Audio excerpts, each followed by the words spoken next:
A service of KIBMradio.com, the Internet's home for an all-old-time radio.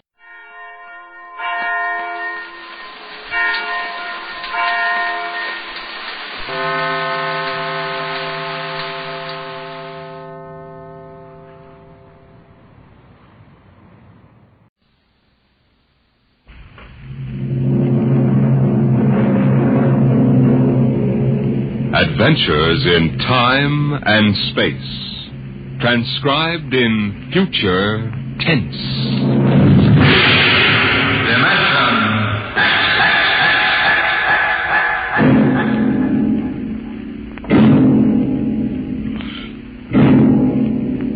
The National Broadcasting Company, in cooperation with Street and Smith, publishers of astounding science fiction, bring you Dimension X. In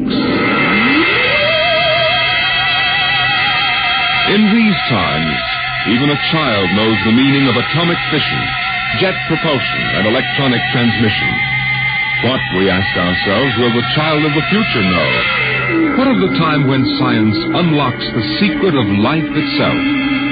Could it be that one day, such things as constructing human life or passing back and forth from one dimension to another will become mere child's play?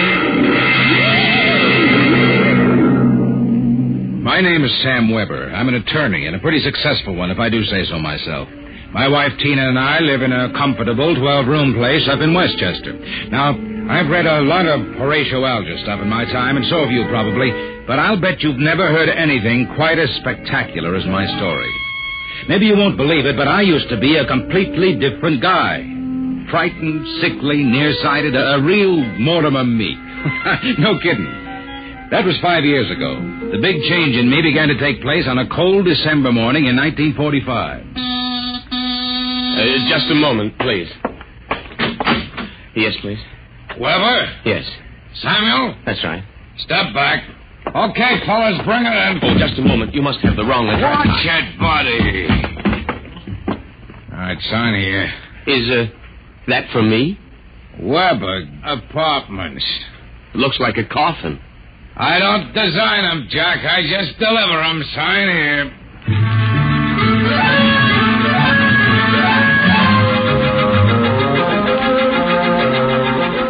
After much straining, I wasn't in very good physical shape those days, I managed to push the box under my single light bulb. There was a card in a small envelope. Let's see. To Sam from your classmates at the Interdimensional and Cosmic Institute. Merry Christmas. 2145 A.D. Holy jumping catfish. Hey, mister, there must be some mistake. Hey! Holy jumping catfish.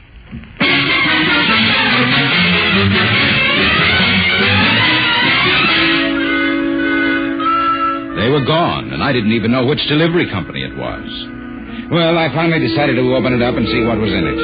After about a half hour of fumbling, I gave up. All right, then, don't open. No sooner had I said the word open than it came apart like the skin off a banana. There inside was something resembling a kid's chemical set. Vials, jars, tubes, wires. You never saw so much scientific-looking junk in your life. And on top of it all was a book of instructions. Build a Man set number 3. This set is intended solely for uses of children between the ages of 11 and 13. The equipment will enable the child to build and assemble complete adult humans in perfect working order. A disassemblator is provided so the set may be used over again. Refills and additional parts may be acquired from the Build-A-Man Company, 928 Diagonal Level, Blunt City, Ohio. Remember, only with Build-A-Man can you build a man.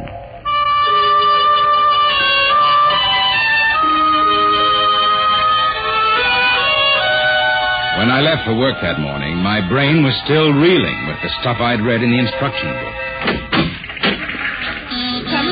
Jack, attorneys at law. Just a moment, I will connect you with Mr. Ojack. Oh, good morning, Mr. Weber. Good morning. I've got to get my mind off that book.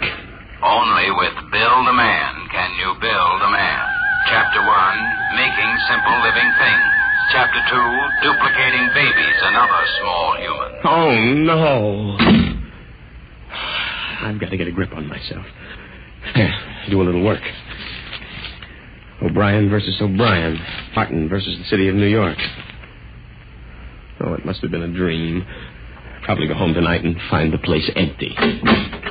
Well, if it isn't the poor man's Clarence Darrow. Oh. Hello, Lou. I come as a bearer of sad tidings. Well, you don't look very sad. The boss wants to see you, laughing boy. What about? How should I know? Oh, and by the way, you'll be very happy to know that I've just been promoted. I'm handling all the criminal stuff from now on. Congratulations. You know what this means for Tina and me, don't you, Junior? Oh, well, cheer up. Tina's not for you anyway. Some got it, some don't. I got it, you don't. So long, laughing boy.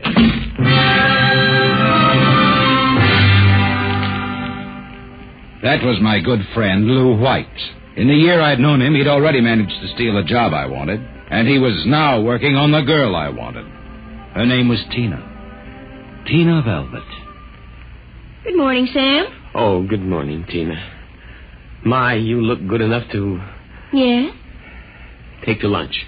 Oh, I'm sorry, Sam, but I promised Lou. Oh, sure. I hope you're not too disappointed. Me? Oh, no.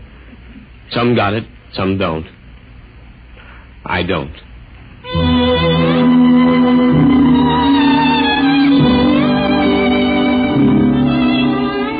And that was Tina. I tried to steady my blood pressure as I walked into the boss's office. You sent for me, Mr. Ojak? Oh, yes. Sit down, Weber. Sit down. Oh, thank you, Mr. Ojak. Weber, I've been reviewing the work of my staff counselors for the past 6 months. I want to know only one thing. Yes, sir? What happened? I don't understand. You haven't had a single new client in 6 months. But no one has come in, Mr. Ojak. My boy, in this business, you've got to be aggressive. You've got to go out and create new clients. You've got to show some zip. Yes, sir. Do you have any zip? Oh, yes, Mr. Ojak. Oh, I've got zip, all right. I just can't seem to turn it loose, that's all. Well, get in there and punch now, Weber. I want to see a change in you in the next few months. As a matter of fact, I'd better. You got that? Yes, Mr. Ojak. I'll try to show some zip.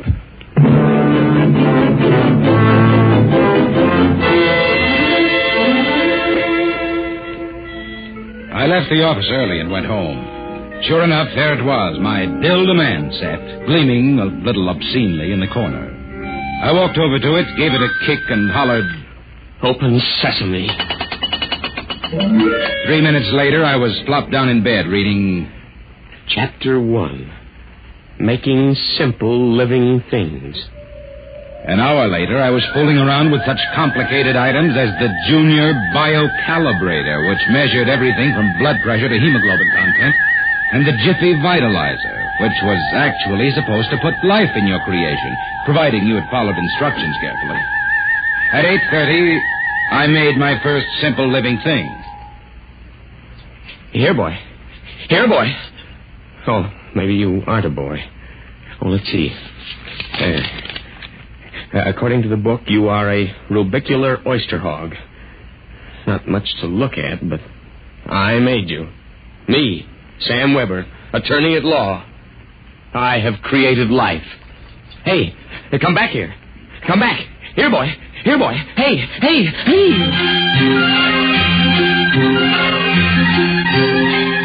It was no use. My rubicular oyster hog, which was a cross between a field mouse and an oyster, had run out under the door and into the world. I was about to take off after it when there was a knock on my door. It was Mrs. LePanty, my landlady. Oh, hello, Mrs. LePanty. I heard a noise. Oh, just rehearsing a speech I have to make in court. You were squeaking. The bad throat. Yeah. Oh, by the way, there was a gentleman looking for you this afternoon. A gentleman? Yeah, a tall old man in a black overcoat. Kind of nasty. When I told him he wasn't in, he wanted to go up to your room. Tell you I showed him the way out in a hurry. Oh, thanks, Mrs. LePanty. Probably a bill collector. Yeah. Well, I gotta run.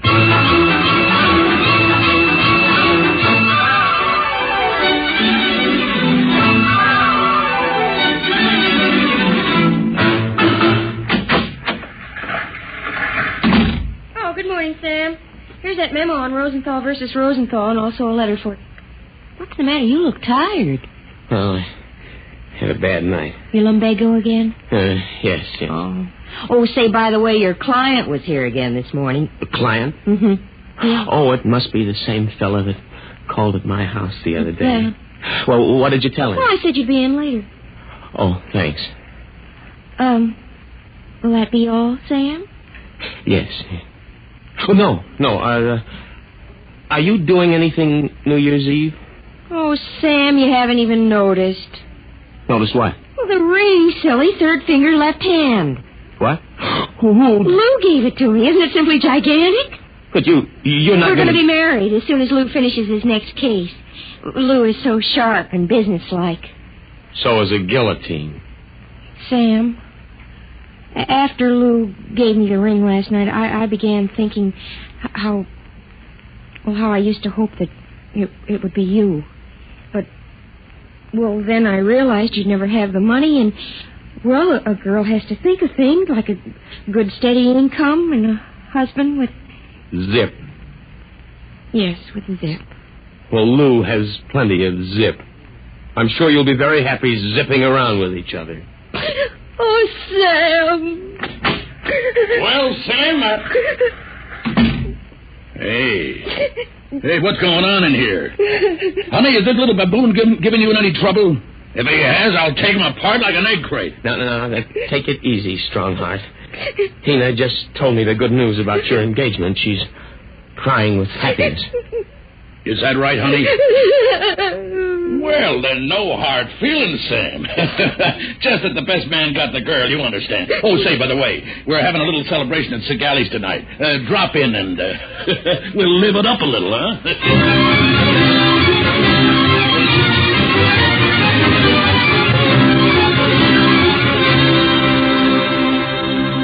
I went home feeling like a man who has been stuffed into a washing machine with the dial set at rinsed dry.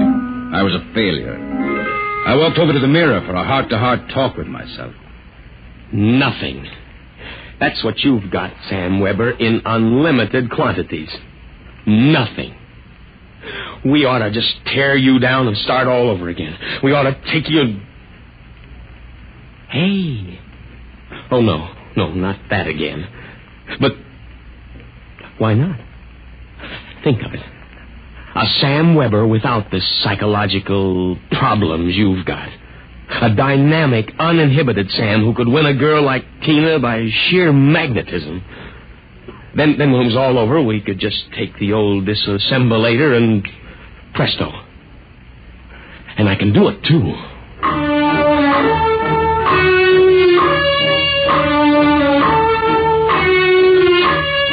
Chromosome content. Check. Cerebral content. Maybe a little more id and a little less superego. Limbs, eyes, hair, general endocrine reaction. Well, here goes. It's moving. Holy mackerel, it's alive. It's getting up. Say, I feel great. Oh, now, take it easy. Do you know who you are? Of course I do. I have all the thoughts you ever had up until the point I was vitalized. My brain is an exact duplicate of yours, except that I'm not all blocked up psychologically. Right. It said in the instruction manual you'd be uninhibited. Say, this is all right. Oh, by the way, since we both have the same name, it'll simplify things if I call you Weber. I'll be Sam. Oh, now look here. I'll make the decision. How would you like a good punch in the nose? Well, is that any way to talk to your own parent? I did create you, you know. Well, don't think I don't appreciate it, Weber, old man, but let's get one thing straight. I live my life and you live yours. You got that? Who pays the rent? You do, for a while anyway. I haven't decided whether or not I want to stay in the law business. The law business? I may want to spread out a little. Tina's the kind of girl to whom money is very important. Tina? Well, what did you expect? I have enough of your likes and dislikes to want her just as badly as you do. The only difference being that I can get her. No, we're not quite the same, you and I. I've got zip. Don't use that word. Now, how about some dinner? You know, I'm starved. I'll have to go out. I'll need some clothes. Sorry, I only have this one suit. Fine, you can lend it to me. Well, what about me? I'll bring you a sandwich after I come back from Segali's. Segali's? Well, you haven't forgotten, have you, Weber? We're invited to the celebration. Tina and Lou White. Only it wouldn't look quite right if we both showed up, so I'll tell you all about it. Now, off with that suit, and no nonsense. Well,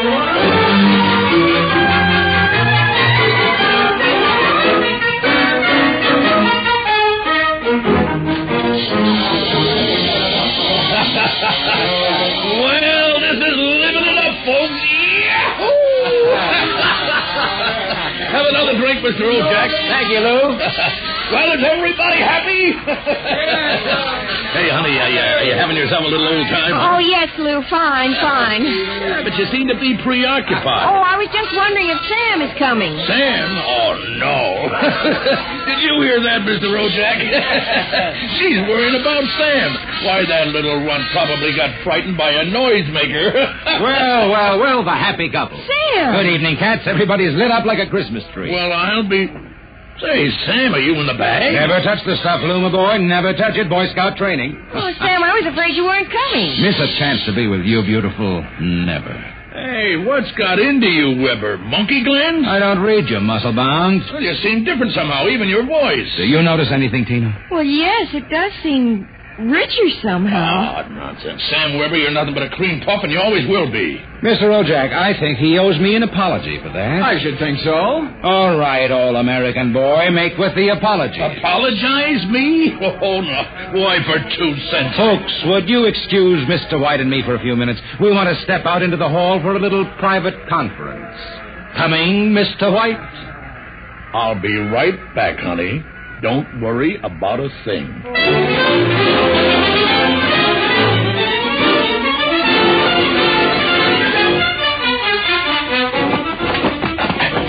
Okay, big boy, you've taken enough punishment. Now. Sam! Lou, don't kill him. He did... Oh, dear. He'll be all right in a little while, baby. But did you... Oh, Sam. Tina. We really shouldn't kiss like this. It's what you've always wanted, isn't it? Well, isn't it? Oh, Sam.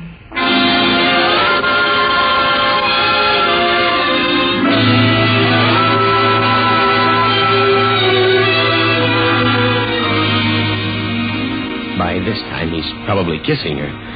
And there's nothing you can do about it, Weber, old man. Nothing. Hey, wait a minute. Where's that book of instructions? To disassemble a Build-A-Man model, merely focus the ray of the disassemblator device and press lever X. But that's murder, Counselor. Still, legally, in order to prove there's been a murder, you need a corpus delicti.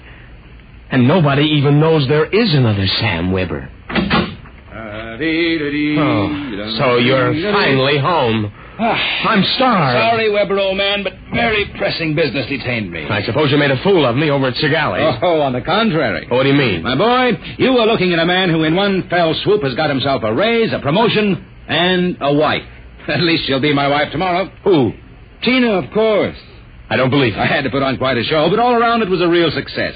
Mr. O'Jack was so impressed he called me aside and said he was going to give me a crack at some criminal cases. And if I made the grade, why, who knows, I may even accept a partnership. You've got it all figured out, haven't you? That's about it. Only you neglected to consider one thing. Oh, what's that? This. Hey, put that down. Get back, you usurper, you. I'm going to melt you down like a Welsh rarebit. Weber, you can't do that. It's murder. It's like killing your own son. After what you've done to me, it's a pleasure. I didn't ask to be brought into this world, but now that I'm here, I like it enough to want to survive. Take off my suit, you phony. You won't be needing it again. You're really going through with it, huh? I am. All right. Oh, here's your jacket. Give me that thing. Give it to me. That's better. Now we'll fix this little item so it can't do any damage. Oh, no. Yeah, you see, Weber? You don't have the guts to stand up against the man you might have been. Oh, what's that sound? I don't know. Seems to be inside the house. Somebody's coming up the stairs. Listen. Take a peek through the keyhole, Weber. Holy jump. It's him. Oh. The old man with the black coat. His eyes all black and shiny without any whites. Looks insane. Don't open it.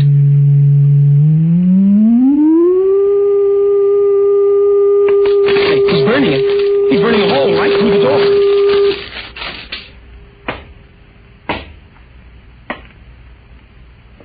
Good evening, gentlemen. As I feared, I'm too late to prevent you from duplication, Mr. Weber.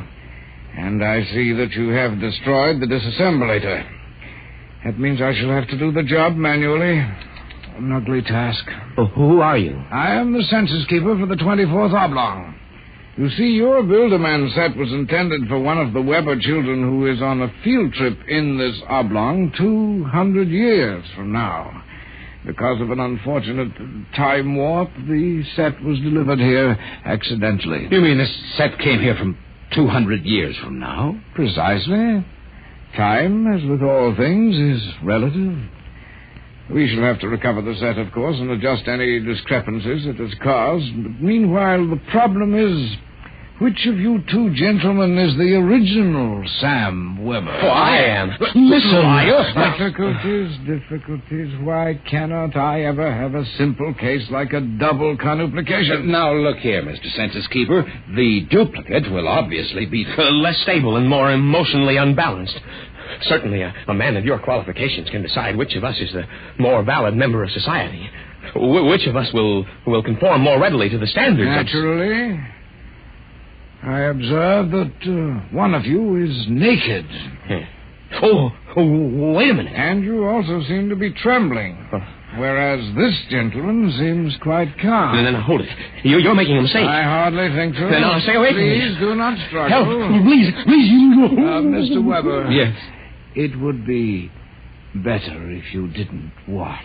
Of course.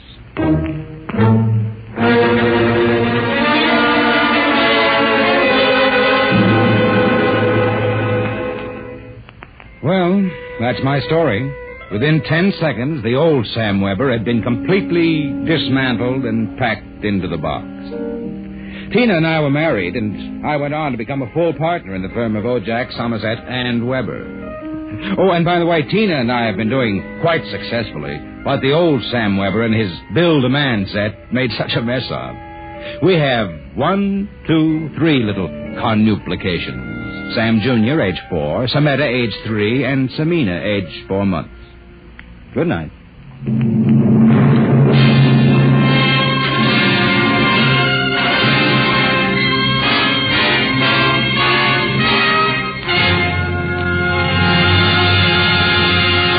You have just heard another adventure into the unknown world of the future. The world of...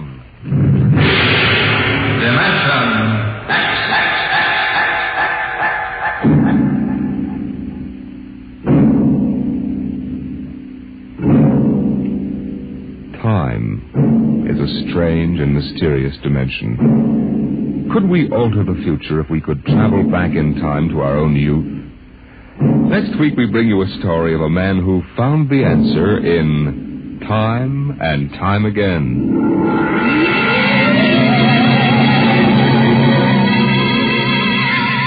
Dimension X is presented transcribed each week by the National Broadcasting Company in cooperation with Street & Smith, publishers of the magazine Astounding Science Fiction.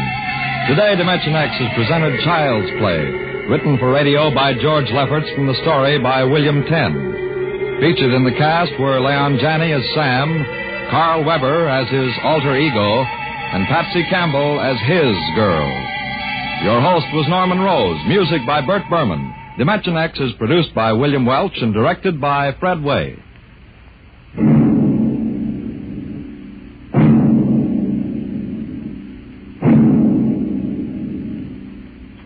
In reply to many queries from our listeners, last week's story on Dimension X, Pebble in the Sky, was written by Isaac Asimov.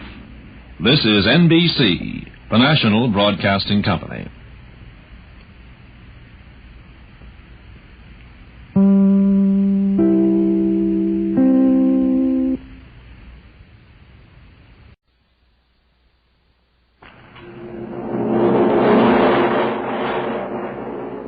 Adventures in Time and Space. Told in future tense.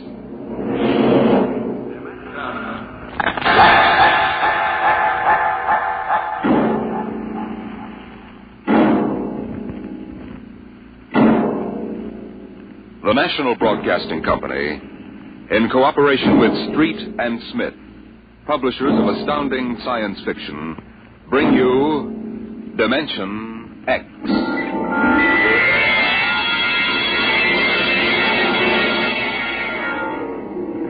It happened during a routine skirmish in the Great War. Patrols advanced from the defense perimeter under jet cover and preceded by napalm throwers. The enemy defended in depth and mopped up with guided 98s fired from 40 miles to the rear. The blast area was 10 miles in circumference, and the medics didn't find much to pick up over 500 yards in. Take it in here. Look out, it's lousy with mud. Okay, man, right me. More. Cut left. Okay. More. Right. Hold it. Stretchers. Come on, drivers, get those men out. Yes, sir. Get a move on. Line them up. Come on. Easy. You want to kill him? Okay, take it away.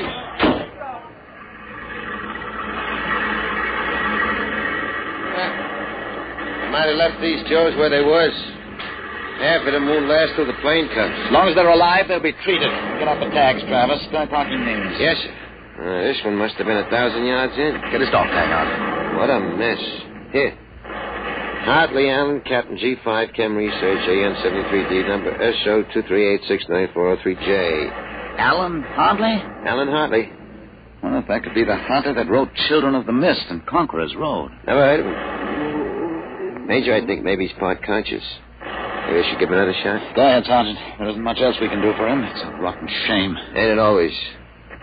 Okay, Captain, give me your arm. There.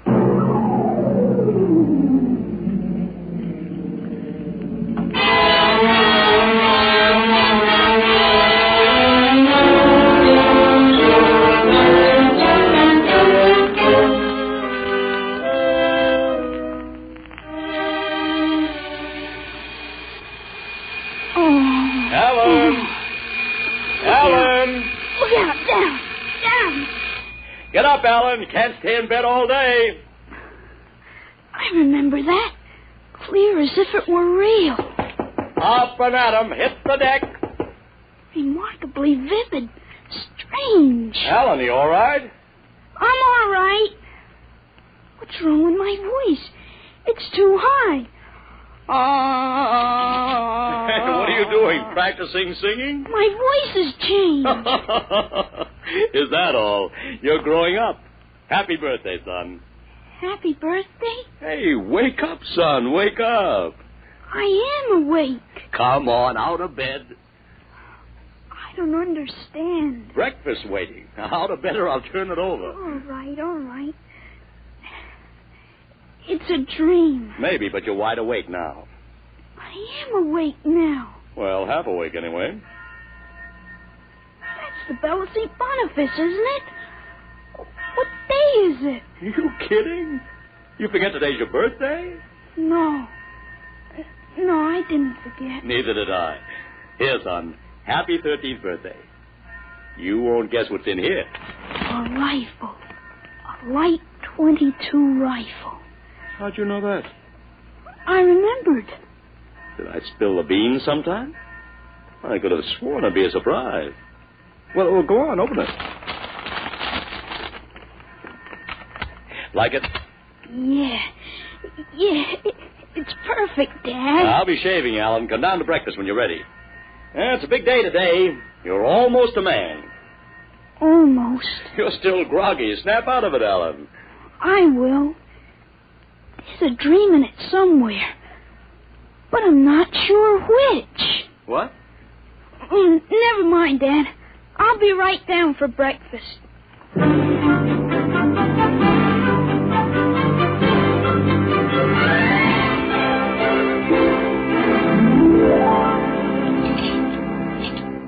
Now for coffee. Mrs. Stauber makes the best in town. Black for me. What? Oh, I mean... You may be 13, Alan, but that's still a little young for coffee, especially black. Oh, I wasn't thinking. What are you going to do today, son? I want to do some reading this morning, I guess. That's always a good thing to do. After breakfast, suppose you take a walk down to the station and get me a Times. Didn't it come? What, the Times? They don't deliver. Be a good idea, though. Maybe I'll talk to Sam Ashburn about it. Here's $50, Alan. Get anything you want for yourself out of the change. Thanks, Dad. Finish your milk before you go. Oh, sure, Dad. And hurry back. I'd like to finish the crossword puzzle before lunch.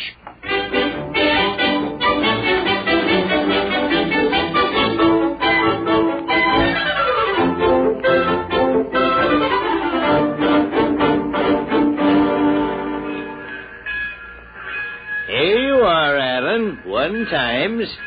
Tell your father the puzzle's a stinker. Thanks, Mr. Ashburn. Look out for the trucks when you cross the highway. Oh, I'll go across Elton's lot shortcut. Elton's? You'll have a hard time crossing there, son. There's 4 buildings on that block. I thought they burned down. Seen them this morning, big as life. Oh, I guess that didn't happen yet. What'd you say? Oh, nothing, Mr. Ashburn. I was just muttering. In my days, youngsters talked up. Yes, sir. Bye, Mr. Ashburn.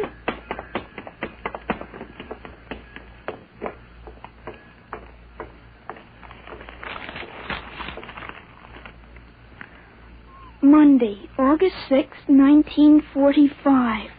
Okinawa 1, bombing Japan. Hey, Alan, wait up. Larry Morton. Hiya, Larry. Hi, Al. Hey, you want to have a catch or something? No, I have some things I want to do at home. Wow, get him. Fancy pants talk. Things I want to do at home. Oh, go chase yourself around the block. Go jump in a garbage can, will you? Go take a flying jet to the moon. Hey, that's a new one. A flying jet to the moon. Hey, you thought up a new one, Al. Yeah. Hey, how about us going swimming at the canoe clubs after? Gee, I wish I could. I gotta stay home. After. You see the football movie at the Grand? Boy, what a team. Notre Dame. I thought you liked Cornell. Cornell? Ha, they couldn't even beat Vassar. You're going to Cornell, aren't you? Me? Cornell? Fat chance. I'll bet you do. I wouldn't take your money. I know you wouldn't. You'll go to Cornell, all right. Cornell. Far above Cayuga's waters, there's an awful smell. Just the same, you'll go to Cornell. I've got to hurry, Larry. Well, so long, Al. See ya. So long, Larry. See ya.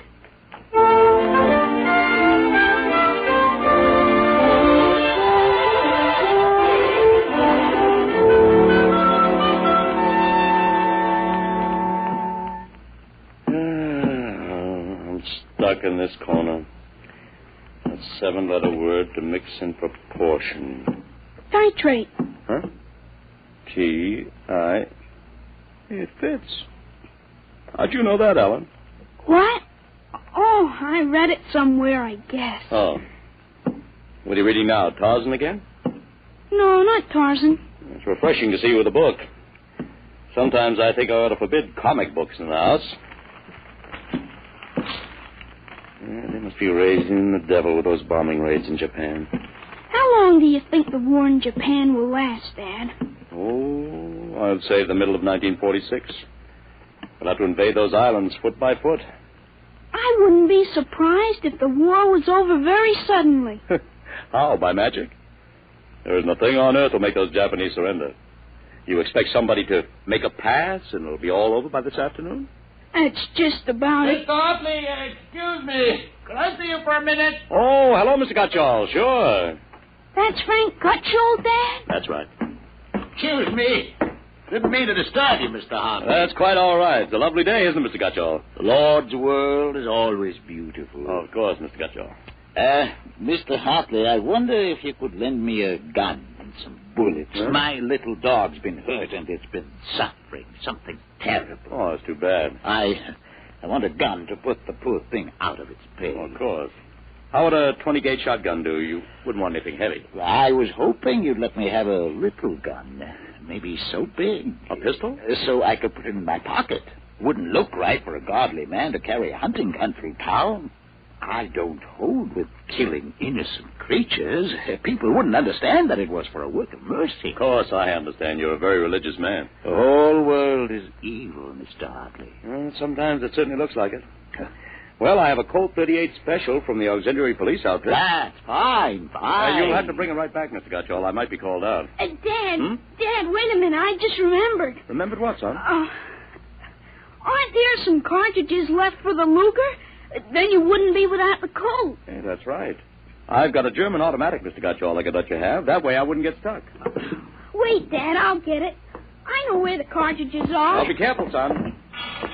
Well, Mr. Gutchall, it sure turned out nice after all that rain.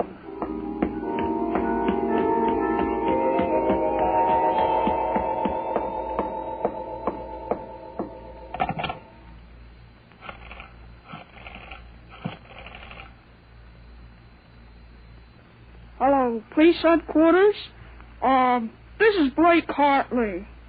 Frank Gutchall, who lives on Campbell Street, has just borrowed a gun from me ostensibly to shoot a dog. What? No, he has no dog. He intends shooting his wife. Yes, I'll take out the firing pin.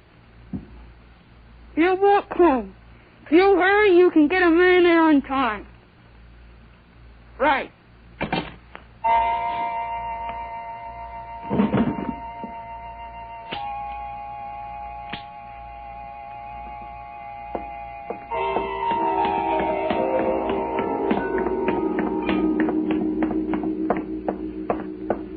Oh, there you are. What kept you, Alan? I couldn't find the cartridges at first. I'll show Mr. Gutchall how it works. It's all loaded, ready to shoot. This is the safety. Just push it forward and up. There are 8 shots in it. Did you load the chamber, Alan? Oh, sure. It's unsafe now. You understand how it works, Mr. Gutchall? Yes, I understand. Thank you, Mr. Hartley. Thank you, Sonny. Goodbye. Goodbye, Miss Gutchall. Return the gun when you're done. Yes, I'll be done with it soon. Goodbye. Alan, you shouldn't have loaded that gun. I guess it's all over now. I had to keep you from fooling with it. Didn't want you to see I took out the firing pin. You what? Gutchall didn't want that gun to shoot a dog. He's a fanatic. He sees visions, hears voices. The voices probably put him up to this. I'll submit that any man who holds intimate conversations with disembodied spirits isn't to be trusted with a gun. He wants to shoot his wife. What are you talking about? While I was upstairs, I called the police. I put a handkerchief over my mouth and told them I was you. Why'd you have to do that? I couldn't have told them. This is little Alan Hartley, 13 years old. And suppose he really wants to shoot a dog. What kind of a mess will I be in then? No mess, because I'm right. But you'll have to front for me. They give me a lot of cheap boy hero publicity, which I don't want. This is crazy, Alan. This is absolutely crazy. We'll have the complete returns in 20 minutes.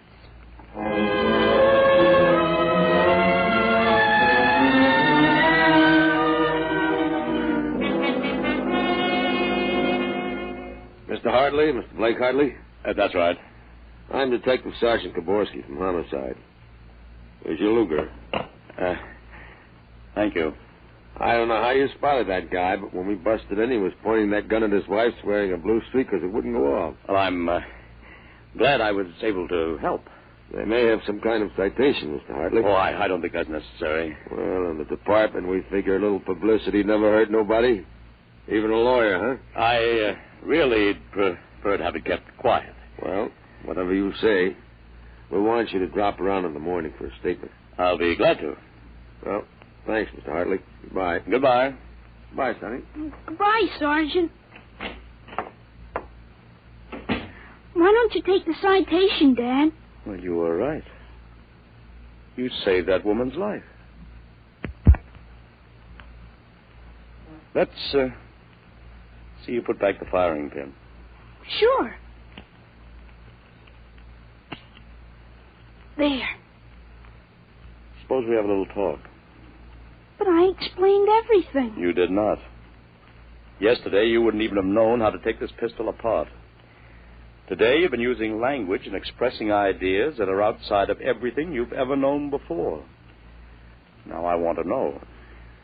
I hope you're not toying with a medieval notion of obsession. What? You say I'm changed. When did you first notice this? Last night you were still my little boy. This morning, I don't know. You've been strange all day.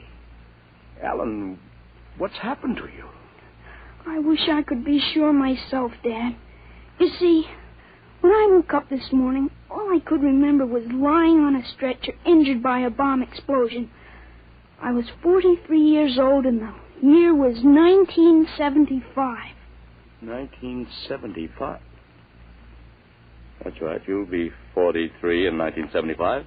But a bomb? Yes, during the siege of Buffalo in the Third World War. I was a captain in G5 Scientific Warfare General Staff. Buffalo?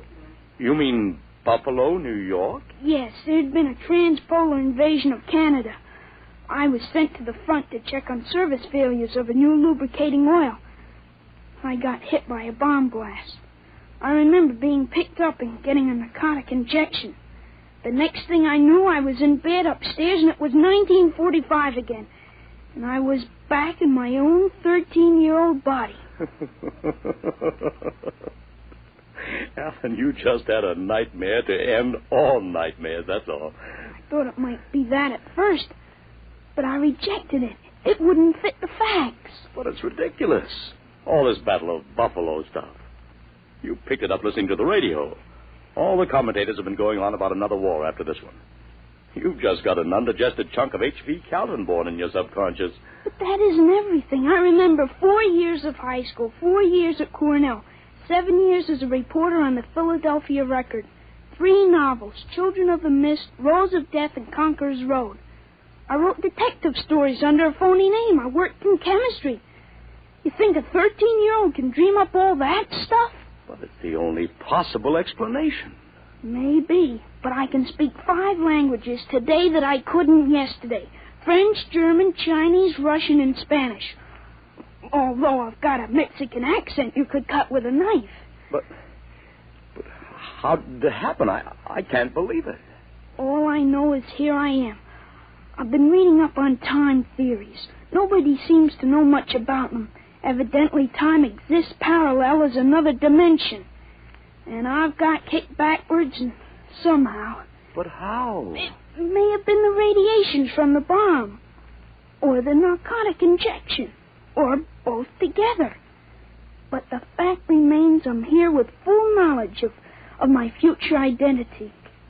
This is quite a shock, Alan. But you do believe me, don't you? Yes, I suppose I must. You seem so strange, as if you weren't my son. I'm your son, all right. The same body as yesterday. I've just had an educational shortcut. Wait a minute. If you can remember the next 30 years, suppose you tell me when the war is going to end. This one against the Japs, I mean. Sure. The Japanese surrender will be announced at exactly 7:01 p.m. on August 14th, a week from Tuesday. Better make sure we have plenty of grub in the house by then. Everything will be closed up tight till Thursday morning. Even the restaurants. I remember we had nothing to eat in the house but some scraps. Tuesday week? That's pretty sudden, isn't it? Not after today. What do you mean, what happened today? Plenty. Oh, what time is it, Dad? 11:16. Is your watch right? To the second, why? It'll come at exactly 11:17:40. What'll come? The radio announcement. What are you getting at? Something important on the radio? We'll see. Don't bother, Dad. It won't work. I remember we had a tube burned out. Yeah, there is something wrong. What is this announcement of yours? I memorized it in journalism school at Columbia in 1954. What time is it? 11:18. They're breaking into the programs now. President Truman has just announced that an atomic bomb has been dropped on the Japanese industrial city of Hiroshima. The bomb was dropped 16 hours ago, and the announcement was delayed to ascertain the results of the explosion. A man named John Howard Peterson read the announcement from the Washington newsroom of NBC. I don't believe it. No? Listen. That's the Burt Plate factory whistle and the bells at St. Boniface. Next, the whistle at the volunteer firehouse. And it's true. It is true. Sure. Then Larry Morton came by on his bicycle. Hey, Al, you hear? You hear about the bomb? An atomic bomb. Yeah, we heard. Boy, atomic bomb. Oh, boy. I gotta go find my pop. He's on the golf course. Bye, Al. Bye, Mr. Hartley. You knew. You knew about it. The next bomb hits Nagasaki. I thought that stuff about atomic energy was so much fantasy. What? Was that the kind of bomb that got you? That was a firecracker compared to the one that got me. It was a guide in 98, exploded 10 miles away. And that's going to happen in 30 years? I remember it. How about me? Oh, wait, never mind. I don't think I better know when I'm going to die. I couldn't tell you anyway. I had a letter from you just before I left for the front. You were 78 then, and you were still hunting and fishing and flying your own plane. But another war and fought on American soil. Alan, I wish this hadn't happened to you. It happened. I remember it. But if I can help it, I'm not going to get killed in any Battle of Buffalo. But if you remember it, if time exists as a parallel dimension, then every tick we're getting closer to that Third World War. Dad, you know what I remembered when Gutcho came to borrow that gun? Well, I suppose that you suspected him and warned me. No, that wasn't it. The other time, the first time, when I was really 13. I wasn't home. I'd been swimming at the canoe club with Larry Morton. When I got home about half an hour from now, I found the house full of cops. But if the gun didn't fire... What makes you think it didn't? Gutcho talked the 38 out of you, went home, shot his wife 4 times in the body, once behind the ear, and used the 6th shot to blow his own brains out. That's what you remember? Yes, but now it hasn't happened because I warned you. Dad, I found out the future can be changed. One man can't change the whole future. I stopped the murder and the suicide. I know, son, With 30 years to work, I can stop a world war. I'll have the means. The means? Unlimited wealth and influence. I've got a good memory, Dad. Wrote a list out this afternoon. Look at this. Assault, jet pilot, citation, ponder, middle ground, counter... What is this, code? Horses. That's a list of Kentucky Derby winners from 1946 to 1970. You sure? I learned that list on a bet at the Officers Club in Cincinnati in 1971. Assault paid 8 to 1. You figure out what we can take in. Oh, but gambling... This isn't gambling. It's a sure thing. When we get rolling, we'll make the Rockefellers look like pikers. Assault at 8 to 1. I suppose I could scrape up $5,000. In 10 years, that'll make a lot of money. Any other little thing you have in mind, Alan? By 1952, we start building a political organization here in Pennsylvania. In 1960, I think we can elect you president. Oh, of course. President? Isn't that going a little too far? Why not? Who wouldn't vote for a politician who was always right? Besides, that's one thing we've got to change. In 1960, we had a man in the White House who was good to his wife and sang a nice tenor. And that's about all. He fouled up so completely we ended up at war. I think President Hartley might be a little more trusted to take a strong line. But I don't know anything about international decisions. I do. I know all the wrong ones. If we can stop a murder, with time we can stop a war. How do I start? Well, as I remember, just after that bomb announcement, you got a phone call from the City Fusion Party about the next election. Well, there is a lot of talk about a reform ticket. That call is going to be important, Dad. It's the turning point. You've got... There it is. Well, what do I do? Answer it. Go ahead. But, Alan, Don't worry. I'll tell you what to say. Go ahead. Hello? Yes, this is Blake Hartley. Judge Crimmins? Well, just a moment. Alan. He's asking me to run. Oh, my head. Alan, what's the matter? Alan. Oh. He passed out. Alan, what do I do now? Alan, listen to me. Alan, what's the matter? Alan!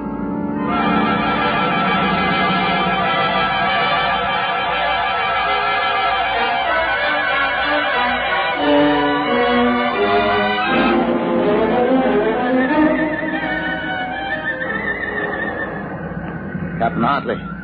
Captain Hartley. Captain Hartley. He was all right, Doctor. I gave him a shot and he was all right. He's dead. All right, Sergeant, make up the tag. Yes, sir. Hartley, Allen, Captain. Dead August 8, 1975.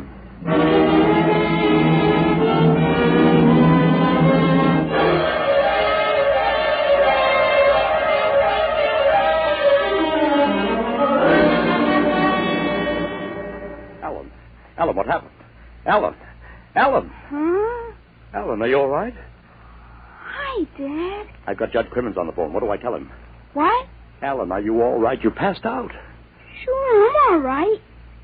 Hey, today's my birthday, isn't it? What did you get me, Dad? What did you get me? Alan, are you all right? Sure, I'm okay.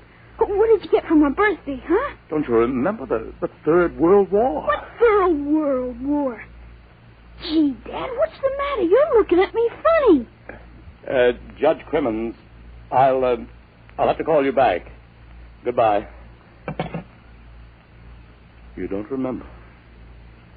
You're back again, aren't you? Back to 13 years old. Sure, I'm 13 today. For corn's sakes, Dad. You must have died up there. It was only a mind transfer. That means now I'm on my own. I have to do it myself without your help. Help for what? Oh, if it's the grass, I said I'd cut it tomorrow. No, it isn't the grass. I've got to save your life, Alan. I can't let you die that way in 1975. What are you talking about, Dad? You sound goofy. I've got to change it all by myself. Change what? Never mind, Alan. You don't know yet. Come on, let's have lunch. Sure, Dad. Hey, how about my present now? What did you get me for my birthday? Hey, in a minute, son. Go on in. Hurry up, Dad. All right. Now, where'd I put that list of horses?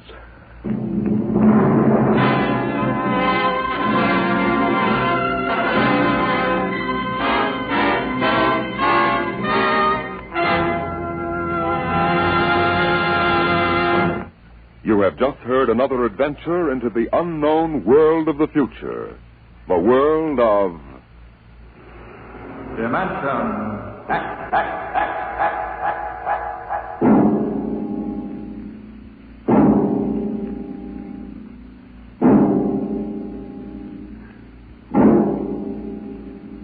Homecoming is a joyous word. But when the home you're returning to is a burned-out radioactive planet, and when you cannot even imagine what terrible changes you will find there, the word then takes on a very different meaning. Next week, Dimension X brings you a strange story called Dwellers in Silence.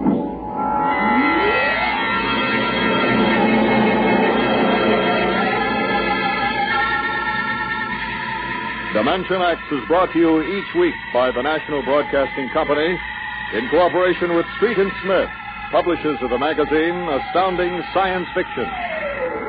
Today, Dimension X has presented Time and Time Again, written for radio by Ernest Kenoy, and a story by H. Beam Piper. Featured in the cast were David Anderson as Alan and Joseph Curtin as his dad. Your host was Norman Rose. Music by Albert Berman. Dimension X is produced by William Welch and directed by Fred Way.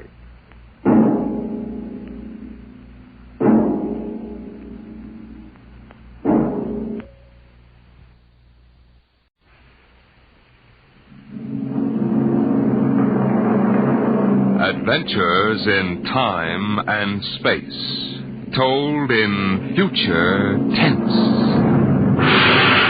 Dimension X.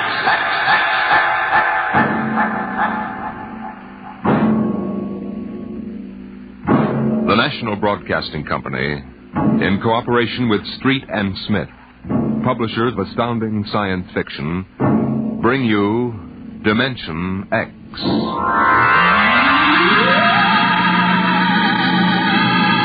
20 years had passed since the last of the giant migration ships had crashed to the surface of Mars, bearing its pitiful handful of survivors of the Earth Wars. 20 years of scratching at the stubborn Martian soil. 20 years of trying to devise new solar engines that would use the strange fuel they found on Mars. 20 years of longing, of turning eyes toward the green Earth as it hung on the horizon like a beckoning light. And now it was done. And the first new ship, built of shining Martian chromaton, had lifted bravely toward home with 3 men locked in its metal belly. Would they return to an Earth made barren by cosmic dust, to a blackened radioactive hell? Or would they find intelligence still alive on the scourged planet? What had 20 years of death and radioactivity done to our beloved Earth?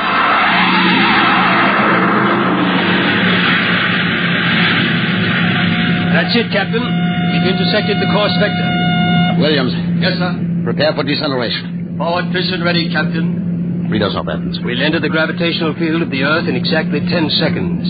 9, 8, 7, 6, 5, 4, 3. Fire 2 and 4. 1, 0. 2 and 4. What's our momentum, Evans? -3. Fire 1. 1. -4 now. Steady as she goes. How are we? On parabola now. If we can hold, we should breach the heaviside layer somewhere north of what used to be Murmansk. Let's have a look at her. Visor, please. Yes, sir. Mother Earth. 20 years. We're going home, Evans. We're going home. Home to what, Captain? Home to a burned-out radioactive planet that is incapable of supporting human life? Evans and I don't agree with that, Williams. We think the Earth is ready for us again. That she'll give us another chance. I'm sorry, Captain, but I was born and brought up on Mars under the new central government. We younger men disagree with you about migrating back to Earth. For us, Mars is home. Well, we'll see. If there is some form of life on Earth, we'll find out soon enough. Williams, head for New York.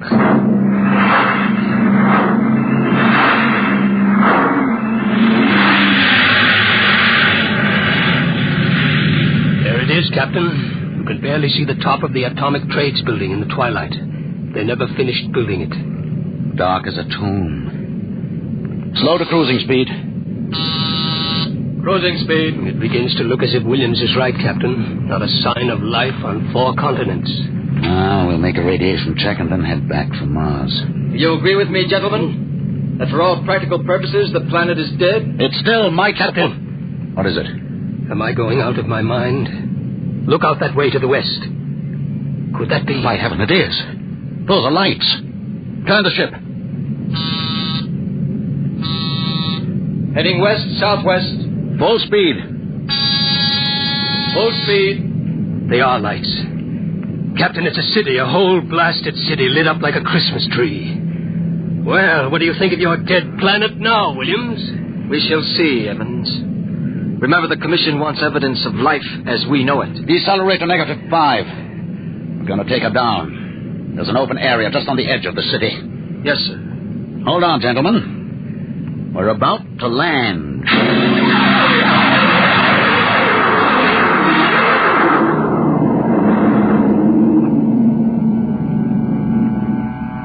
Landing jacks are down, sir. Open the airlock.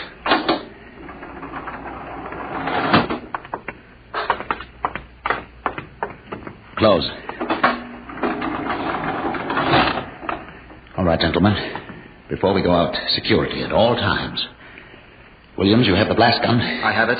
If anyone becomes separated, fire a shot and make for the ship. How's the radiation, Evans? Safe enough so far. This seems to be a light area. Very well. Open the lock.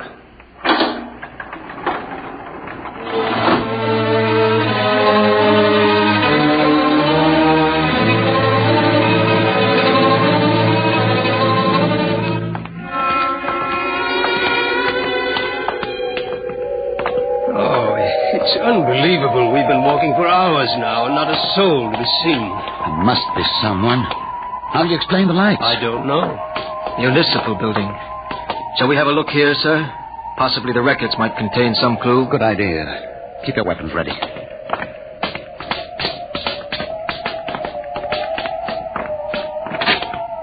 This door is in good working order. Almost as if it had been oiled recently. Long corridor. Lights blazing in every office. William, stand to watch here in the corridor. Fire a blast if you need us. Yes, sir. Evans, you come with me. We'll start right here with the city clerk's office. Better check radiation again.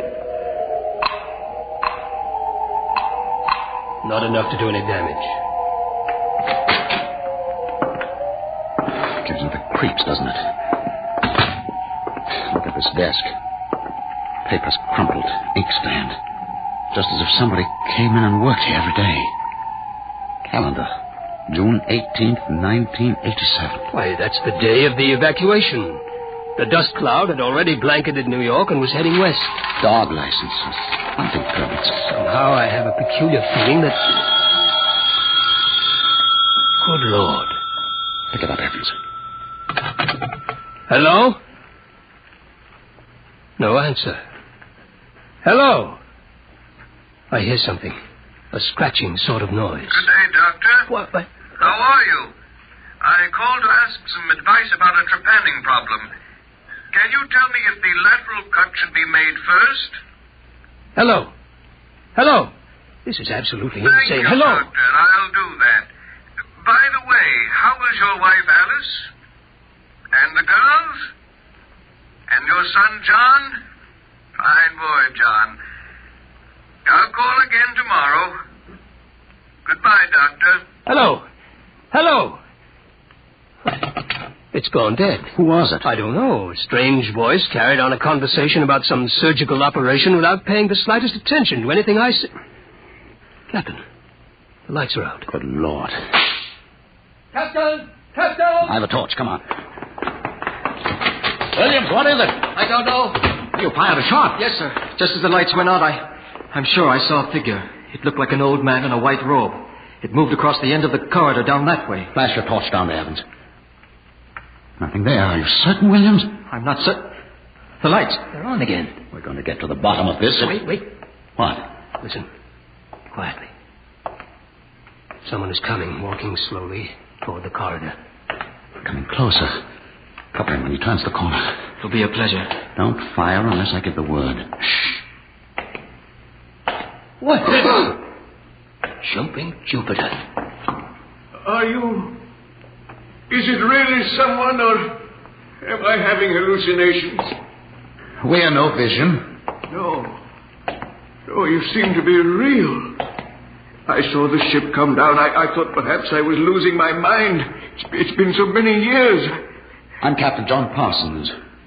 These are my assistants, Dr. Evans and Mr. Williams.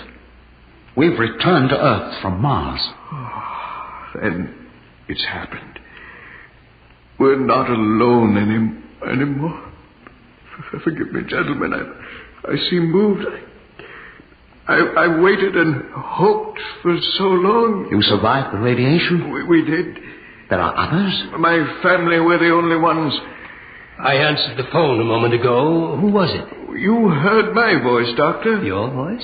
To break the loneliness, I've recorded my voice and rigged up an automatic telephone. It's pleasant to hear the phone ring. I come here to do my work. I take it you're a medical man. My name's Cornelius Hathaway. Hathaway? Hathaway, the brain surgeon? You know my name. Who doesn't? I watched you on television at college. I saw you 23 years ago. You performed a difficult surgery for a cerebral tumor. Marvelous. Thank you. I'd almost forgotten. My mind, you see, I'm almost 80 now. You look fine, sir. Well, we've had the best of everything. An entire city to choose from. Cold storage, the best equipment. But come, when I saw your ship, I told Alice, my wife, you know, to prepare a feast. This is a great day for me, gentlemen. A great, great day.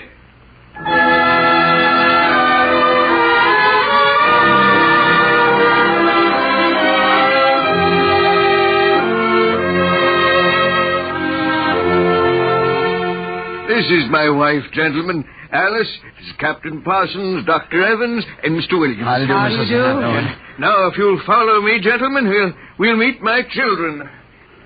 Lord, what a beautiful woman. She looks no more than 35. These are my daughters, Susan and Marguerite. This is my son, John. Sit down, gentlemen, sit down. We'll have a feast in honor of this occasion. Susan, Marguerite, get the best silverware and the damask napkins. John, fetch the glasses. Oh, yes, Father. It'll only take... Excuse me, John. Sir? How old are you? 23, sir. Thank you. Now, if you'll excuse me. What is it, Captain? Something wrong? Nothing except that it's impossible. You see, Dr. Hathaway's son was already in college when I started. That will make him at least 45.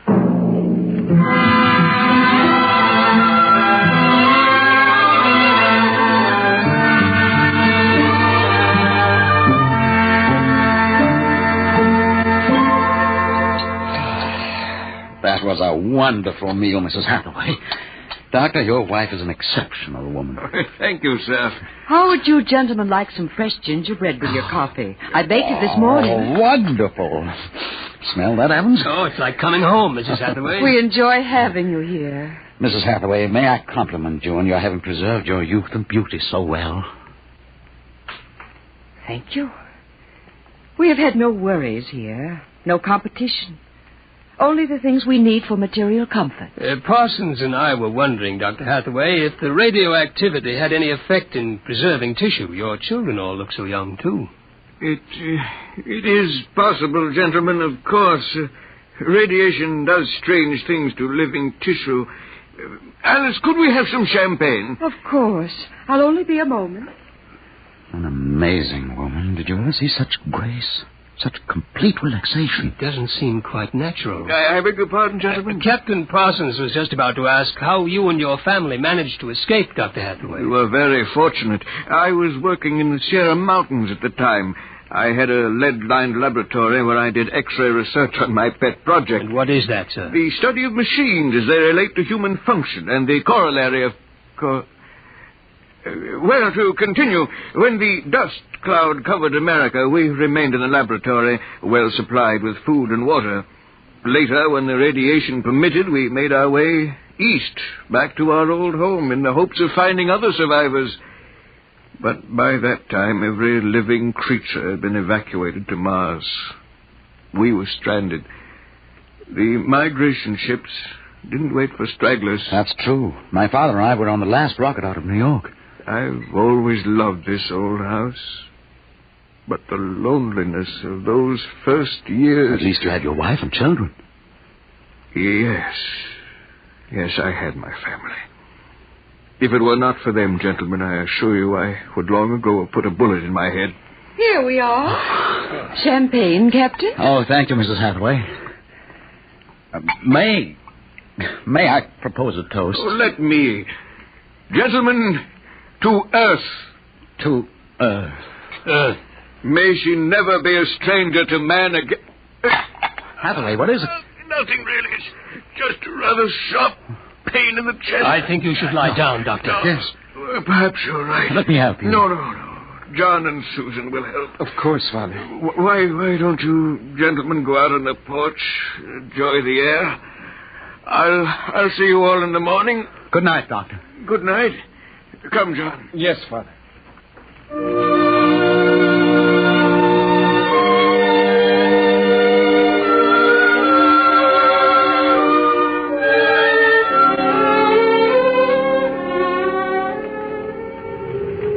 Well, what do you think of old Mother Earth now, Williams? Smell that summer breeze. Look at that view of the city lighted up against the sky. It has a certain quality. Well, score 1 point for the back-to-earth proponent. I didn't say that. You're beginning to feel it, though, Williams. I can tell. If you don't mind, gentlemen, I'm quite tired. I think I'll turn in. Excuse me. Well, Captain? Well, what? What do you make of all this? I don't know what you mean. This Hathaway and his family. There's something strange and unnatural going on here. I can sense it. I think you're reading things into it, Evans. Oh, perhaps. Well, I'll turn in too. Are you coming? In a moment. Want to smoke a cigarette? Beautiful view. What? Is it not? I didn't hear you come out. How is he? Resting. I've never seen him this bad. Yes, he's an old man. I'm sorry, but the difference in your ages is so apparent. You must have been married very young. My husband is a very great man, Captain. It's too bad there was no one to appreciate him.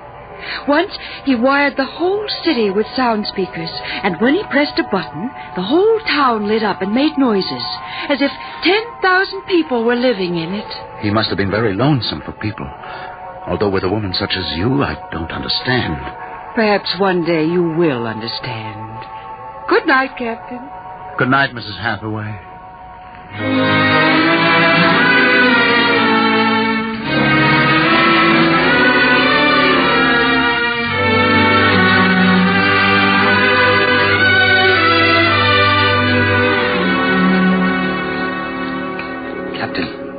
Captain Parsons.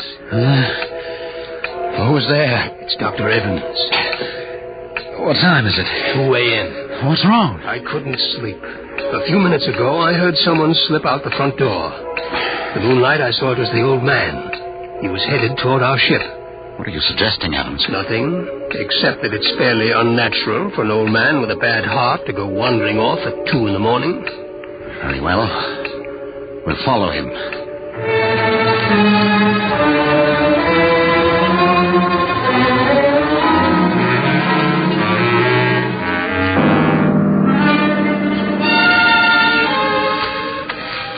See him yet?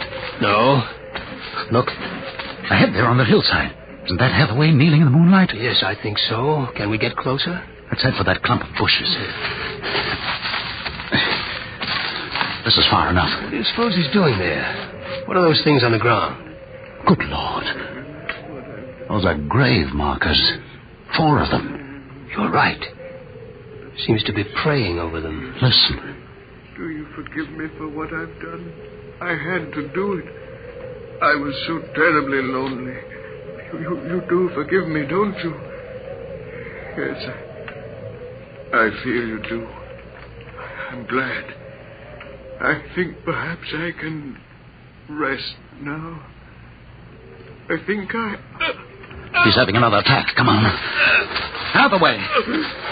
Dr. Hathaway. Raise his head, Evans. His lips are moving. What is it, Doctor? Lean closer. I'm sorry I had to spoil all of this. I've expected it for some time. We'll fix you up. No, this is the end for me. It really doesn't matter. Except for them. What about them, Hathaway? You suspected, didn't you? Yes, I suspected, but I couldn't believe it until now. Do they know? No, they wouldn't understand.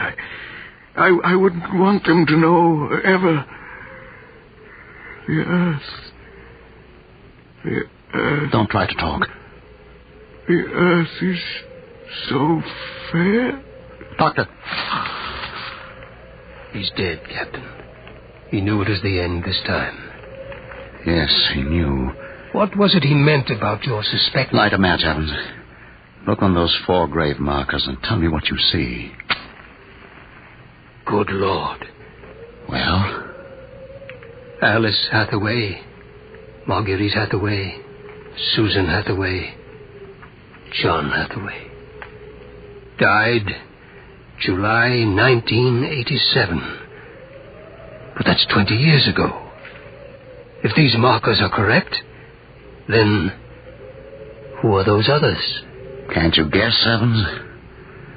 Can't you guess?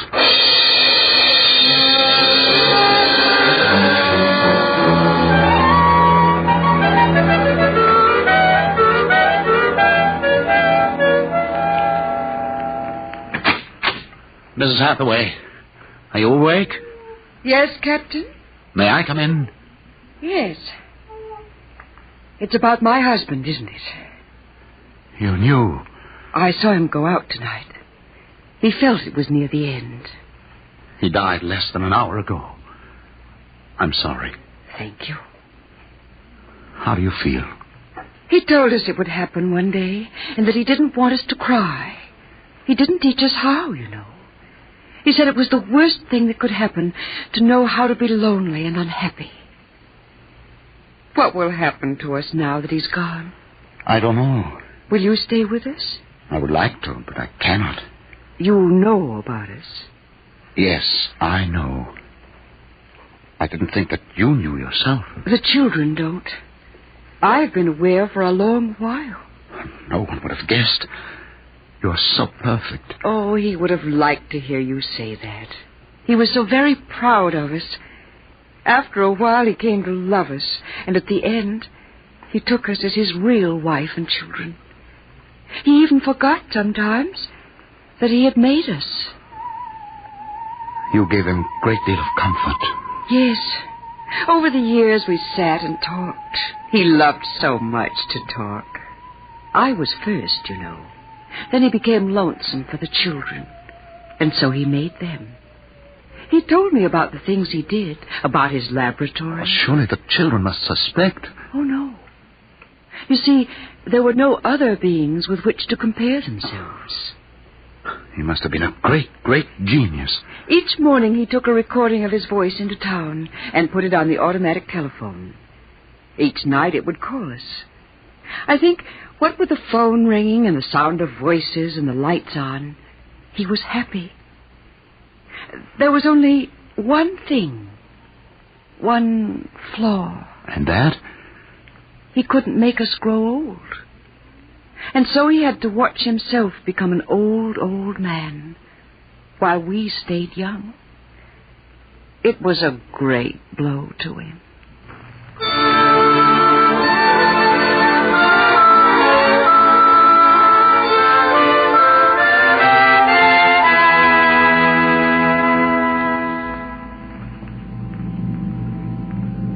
And so we commend the body of this man, Cornelius Hathaway, to his Maker. Ashes to ashes, dust to dust returneth. Amen.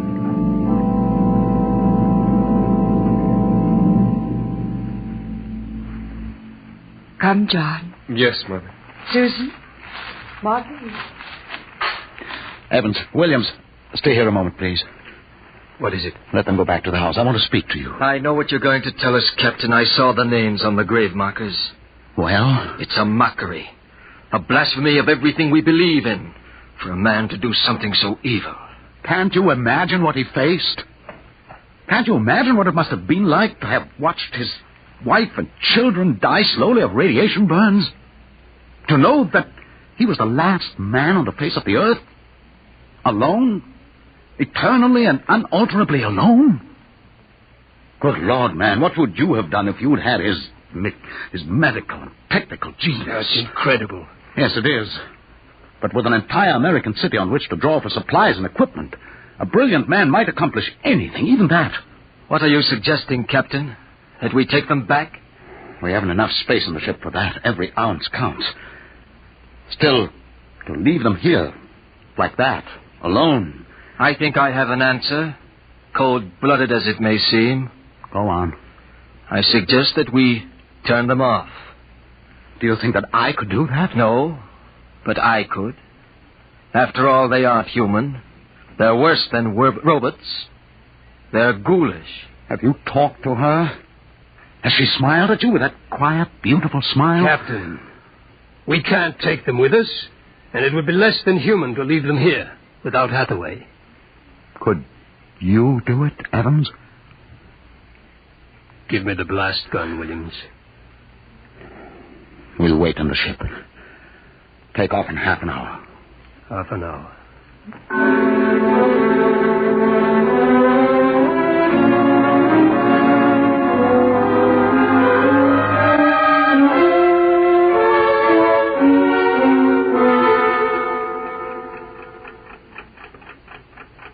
6:25. He should be back soon. Yes. He's doing the only humane thing, Captain. They are less than human. Are they? Well, it's done now, and no one will ever... That's the airlock. He's back.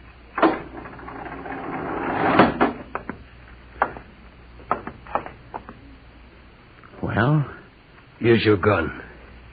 Did you do it? When I entered the house, she looked at me with those fine, intelligent eyes.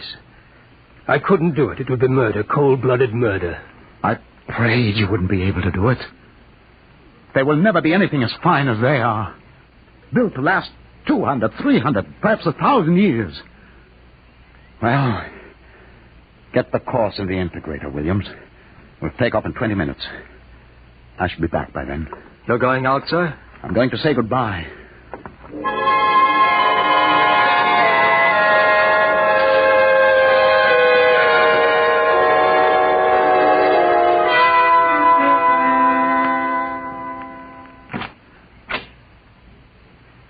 You've come back. Only to say goodbye. It was nice of you. I wanted you to know that I am coming back someday. When will you come? I don't know. It will take many years to prepare fuel for another trip. 6, 7, perhaps 10 years. I will watch the sky at night, just as he watched it. Oh, I'm afraid I must go now. I understand. Strange. I have a new feeling. One which he did not teach us.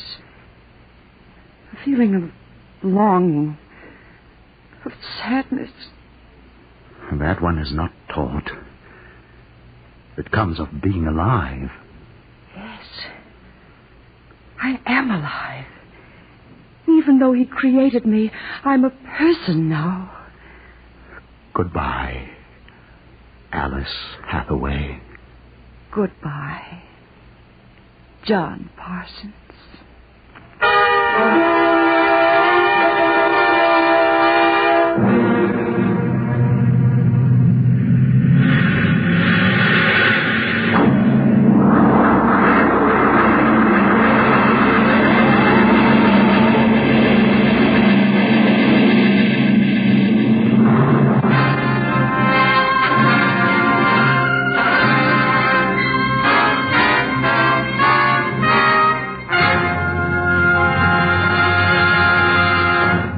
You have just heard another adventure into the unknown world of the future.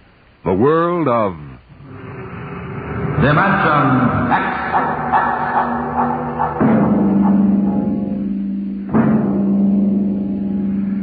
When the time comes for man to explore the universe, to deal with the strange inhabitants of other worlds, there will be much to remember.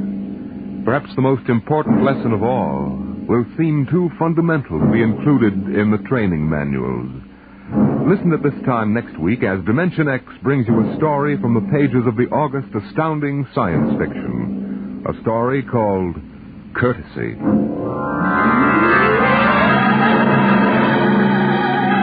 Dimension X is presented each week by the National Broadcasting Company in cooperation with Street and Smith, publishers of the magazine Astounding Science Fiction. Today, Dimension X has presented Dwellers in Silence, written for radio by George Lefferts from the story by Ray Bradbury. Featured in the cast were Peter Capell as Captain Parsons, Bill Griffiths as Dr. Hathaway, and Gertrude Warner as Alice. Your host was Norman Rose, music by Albert Berman. Dimension X is produced by William Welch and directed by Fred Way. Dragnet, the story of your police force, is next on NBC.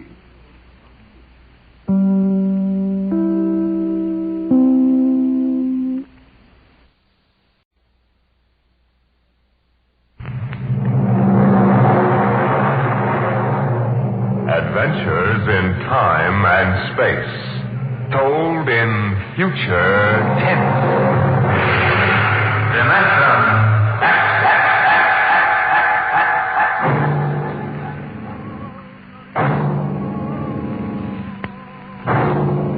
The National Broadcasting Company, in cooperation with Street and Smith, publishers of astounding science fiction, bring you Dimension X.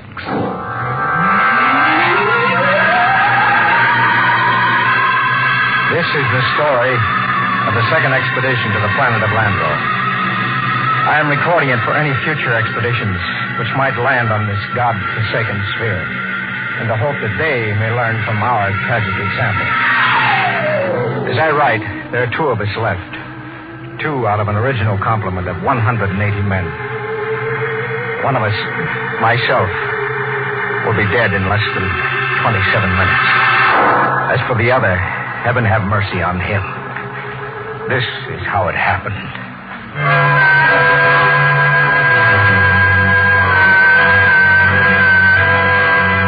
On June 3rd, 1997, less than 2 months ago, the last of our supply ships blasted off Landro, headed for Earth. Well, there she goes.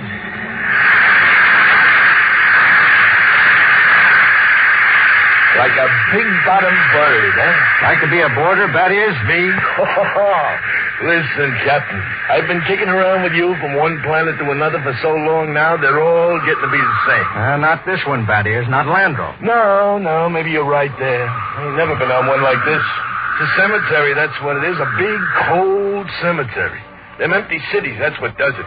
Sitting there like they was tombs. Battiers, you're getting to be a poet in your old age. I ain't so poetic I didn't remember to swipe a bottle of Irish off that supply ship. What? Right here. You know, Brady, if you weren't the best all-around cook and troubleshooter I ever shipped, I'd court-martial you.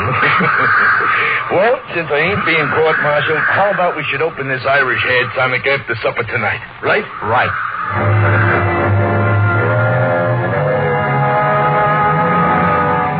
We walked back to the cluster of plastic huts we called the base. It was beginning to freeze up, and that purplish glow had settled across the planet. Yes, it was like a cemetery, all right.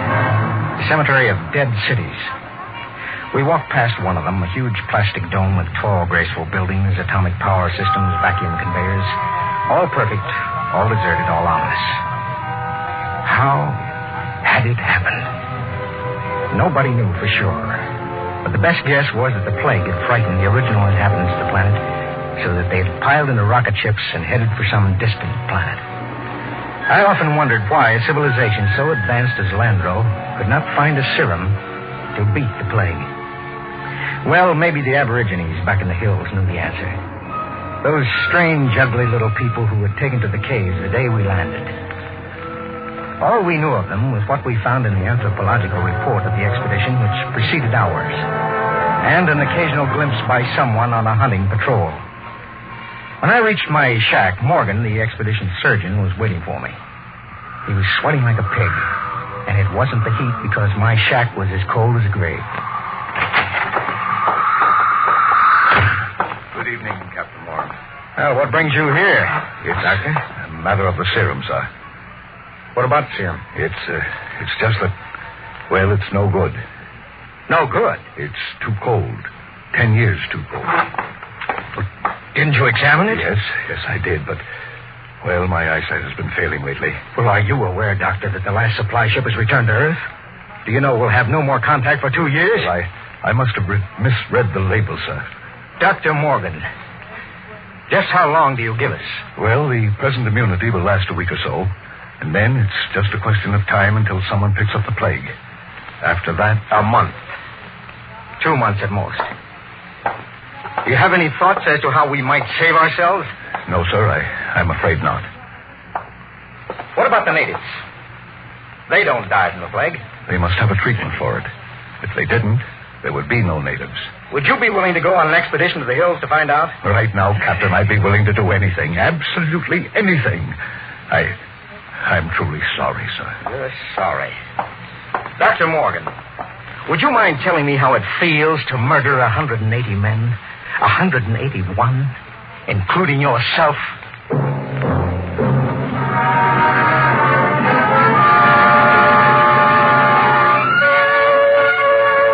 I did a lot of thinking after Dr. Morgan left my hut.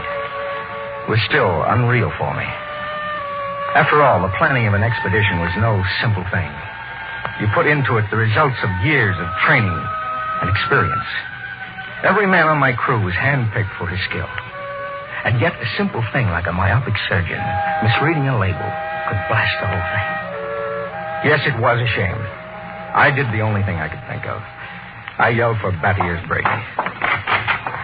Brady, get your carcass in here and hurry it up. Okay.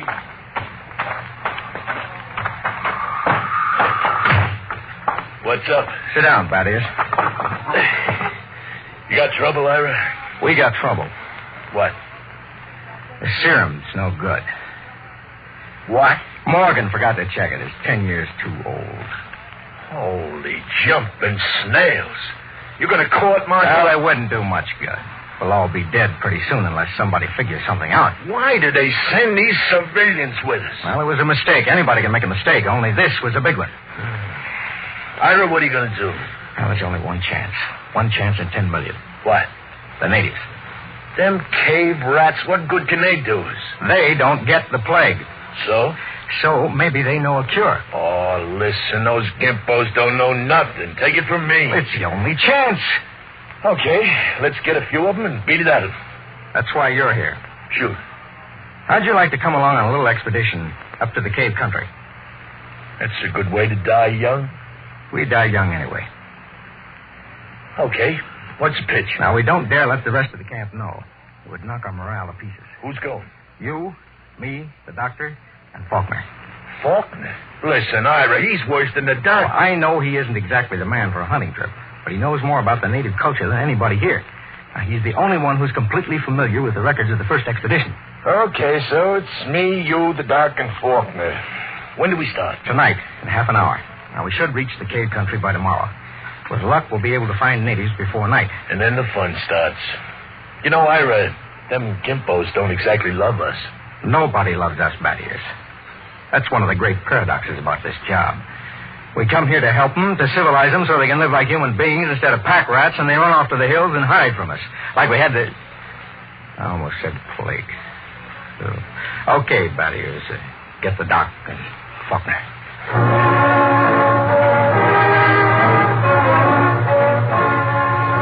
Benny Faulkner's body was small and consumptive. But he had a good brain. He was the best anthropologist the Interplanet Institute could recommend. He and Dr. Morgan were the only two civilians on the expedition. The rest of us were all Army or Space Patrol. And we hadn't been marching very long before Benny's frail constitution began to show signs of wear and tear. What's the matter, Benny? It's nothing. Just the dust. I'm allergic to dust. You hear that, Ira? He's allergic to dust. We better call off the expedition. Easy, Thaddeus. Yes, sir. Want to rest a while, Faulkner? It's okay. I can make it. Well, we should be in the cave country in an hour or so. It'll be daybreak then, and the going will be easier. How about you, Doctor? I'll make it. Okay. Let's go. Ira. What is it? Don't look now, but very slowly turn your eyes to the right and look behind that big yellow rock. Okay. You see anything? No. Keep looking. Don't stop walking or let up. Okay. There. Look like a shadow or something. It's one of them gimpos. He's been following us now for almost an hour, dodging in and out behind rocks. I think there's more of them, too, but I couldn't swear. Well, anyway, they know we're coming. That's for sure. What do you think? Should we bring one in? Not yet. We don't know how many of them there are.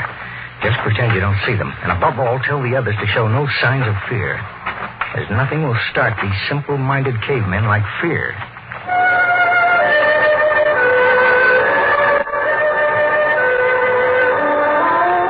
That was it.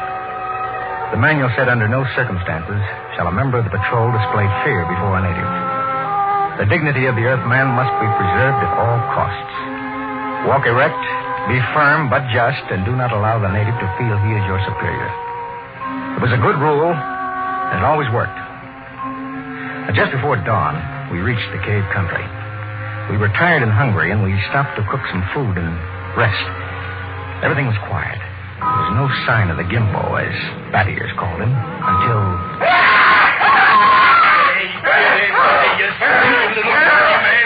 Come on, boy, break these shit. Now, what's the trouble? Look at me, Ira. They caught me one of these gimpos sneaking around outside the tent. He almost slit my throat with one of those stone knives he did. Yeah. Bring him into the light of the fire where we can get a look. Yeah, right. Hey, Faulkner. Yes, sir? Try to establish some communication. All right, get it. Look out now. No need to knock him down, Thaddeus. That's the only language they understand. Faulkner, see if you can reach him. Okay, Captain. I'll need a drum of some sort. A what? Well, I find they communicate with one another through a very primitive kind of vibration of the tongue.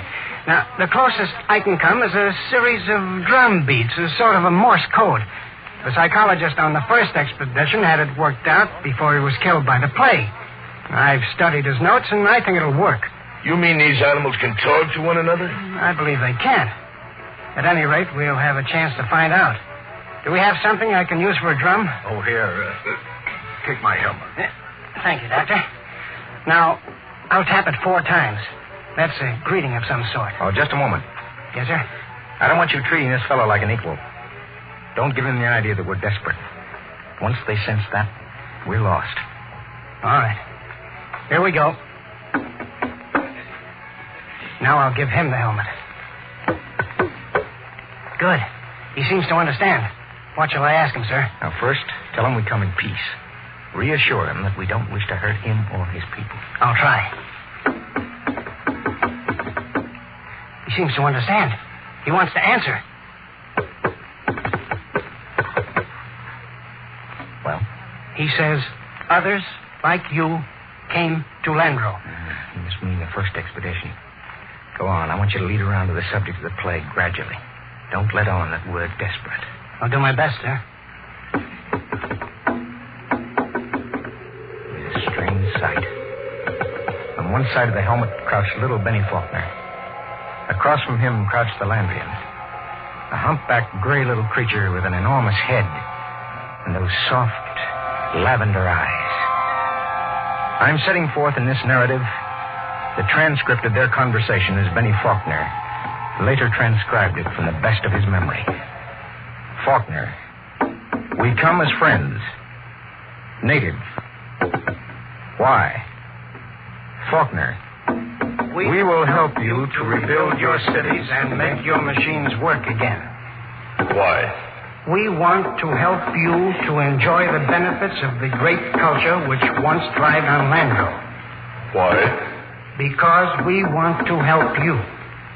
If we ask you not to help us, will you go away? We stay for your own good. We have helped many others on other planets. How? We teach them a better way to live. Their way of life was better than your way. Have you tried our way? Why were your cities abandoned? Was it the plague? Yes. Do you still fear the plague?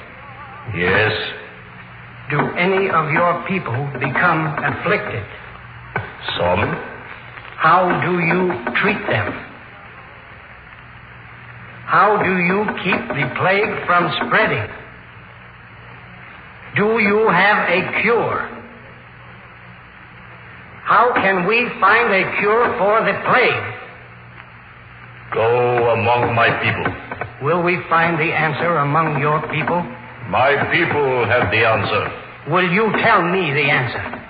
Go among my people. The drum beats ended. As far as the Landring was concerned, the conversation was ended. He rose to go, and Faulkner stepped from his path. But Brady was there to ensure the bet. Hold on there, bucko. You ain't going no place. Don't maltreat him, Brady. What'd he say, Benny? He says his people have the answer. What do you think? Well, there may be some truth in it. He says some of his people still get the plague. That must mean it isn't a question of immunity. They must have a cure. Well, he wasn't clear on that, Doctor. And they must have a vaccine to keep it from spreading. Does he know? Evidently not. I could beat it out of him. I don't think he's lying. Well, that leaves it up to us. Now, the first level of caves are on top of that cliff about a mile ahead. It's a trap. I'll bet my last dollar on it. Maybe not. We'll have to risk it. Now, wait. Yes, Doctor. Let me go. I got you all into this. How will you talk? Well, Benny here can give me enough of the code so I can ask the big question. All right, Doctor. We'll wait at the foot of the cliff. Now, you go on ahead. If you aren't back down in 3 hours, we'll come up after you. What about the gimpo we've got? Now, we'll hold him as a hostage to ensure the doctor's safety. Now, if the doc comes back, all right. We'll let him go. Your job, that is. A pleasure. Don't kick him. Natch. But if he gives me any trouble, I'll take a shovel to his bottom. You can count on that.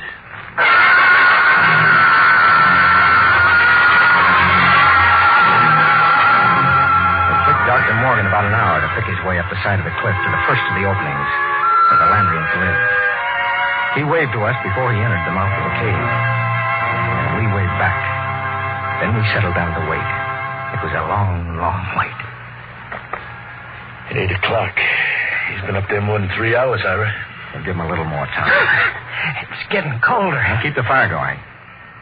You think we'd have heard something by now? If they was going to knock him off, I mean. Oh, not necessarily. Wait. Look. Up on the cliff. That's the doctor. What's he running for? I don't know. He looks scared. Crazy fool. If he don't look Hey, out... Doctor! Dr. Morgan, look out! Look out!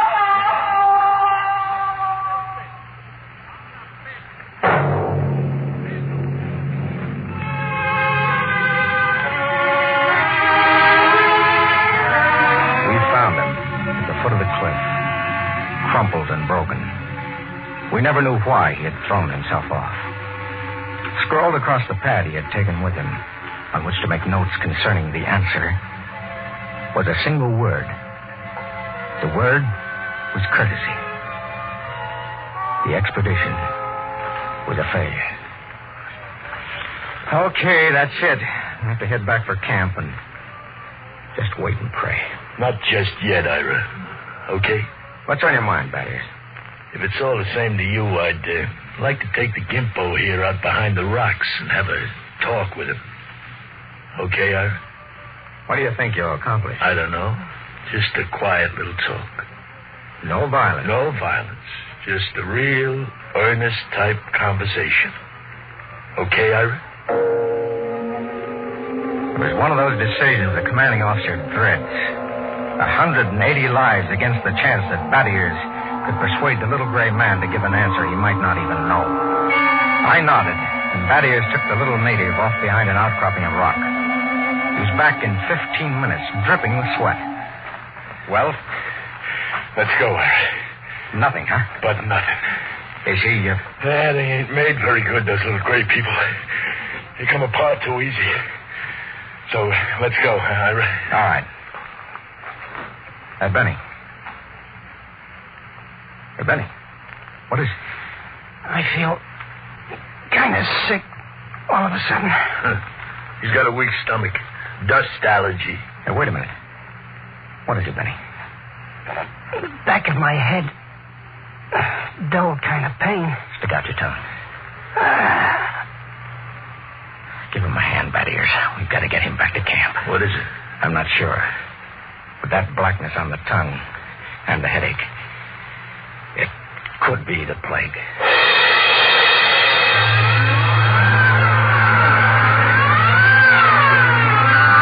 By the time we got Benny Faulkner back to camp, he had the red spots on his body.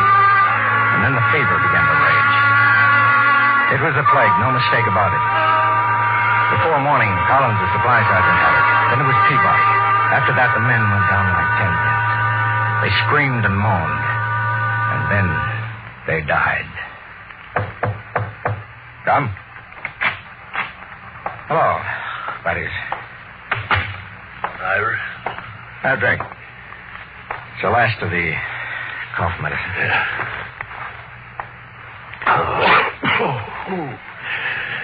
Tired. Oh, man, I've never been so tired. What's the count? We lost 6 more today. 6. That makes 29 dead. 29 in less than a week. Some stinking natives, they put the whammy on it. I take it easy. Easy? I'd like to take a machine gun up to them hills and knock off the whole bunch of them. How's Benny? Now, that's the funny thing. I went into his tent this morning figuring sure he'd be dead by now. Instead, I see his fever is down a couple of points. That's amazing. He usually gets him in a matter of days. Faulkner's been hanging on for weeks now. Well, keep an eye on him.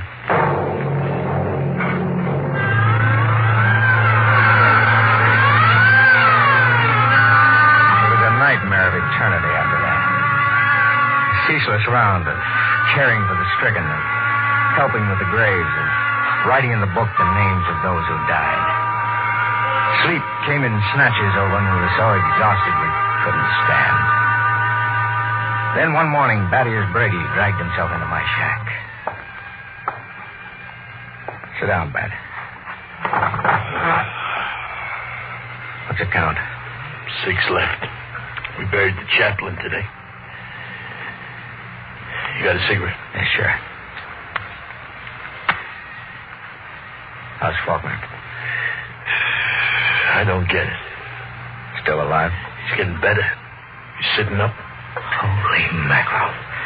This is a good cigarette. Not like any other. No, this one's different, Ira. It's my last. What do you mean? Take a look at my tongue, Ira. See? Little black spots.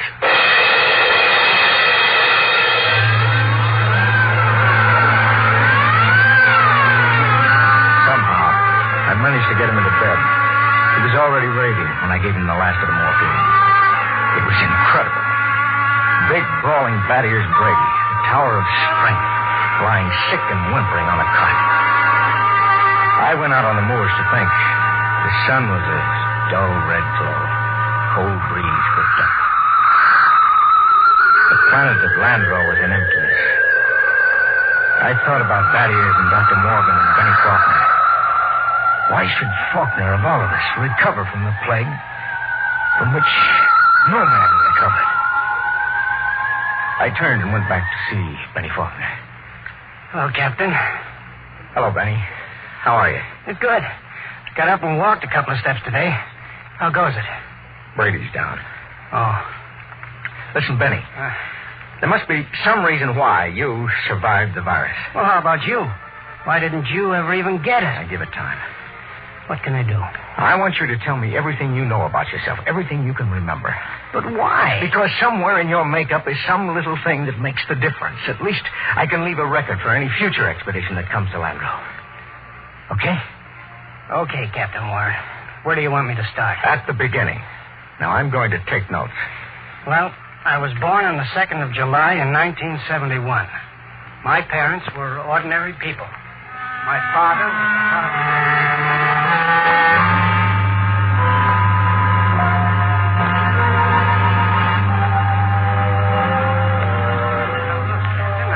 everything I can remember. For 3 days now you've questioned me. All right. Now take it from where the natives started to walk away. You stepped out of his path and Brady grabbed him. Okay, so I stepped out of his path. Why? What do you mean, why? Why did you step out of his path? Well, why not? Courtesy, that's why. What's the matter? Courtesy. Funny. That's the word that Dr. Morgan had written in his notebook. Well, I don't see... I don't either. Hey, tell me, why should you want to be courteous to a native? Why not? What about maintaining your own dignity?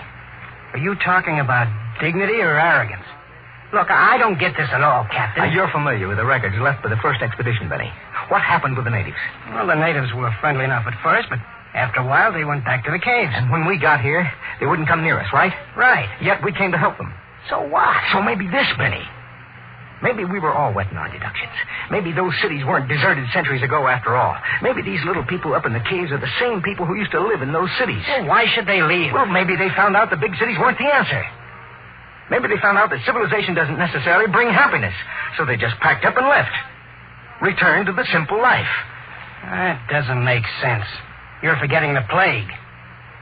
Benny, what is the plague? Well, I don't know.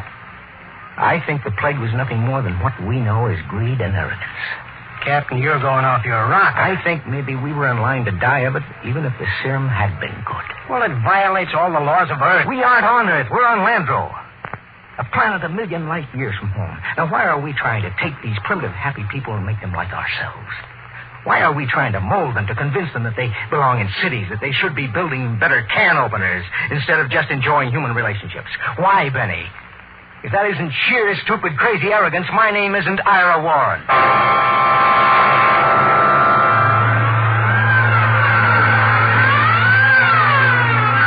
The other four went that night. 3 days later, Bat-Ears Brady died. In his delirium, he was howling about how if he could just get his hands on one of those stinking natives, he'd wring the answer out of him. After I buried him, I went back to Benny Faulkner's tent. Faulkner was getting out of bed as I entered. How's he, Captain? I just buried him. Holy Mother in heaven. That means 2 of us. 2 out of 180. Not 2. Just 1. Oh, but you're all right. I have a headache. I'm beginning to sweat a little, too. Well, can I help you any? No, I think I'll go back to my shack and finish writing the report. Well, maybe it isn't the plague. No, Benny, I've seen it too many times to kid myself about it. Look, Captain, you don't believe that junk about courtesy, do you? I mean, that stuff you were talking about the other night? That's a lot of nonsense. You must know that. Holy mackerel, Captain. You can't believe it. You can't. Good night, Benny. I think I'd like to be alone for a while. Okay. Good night, Captain Warren.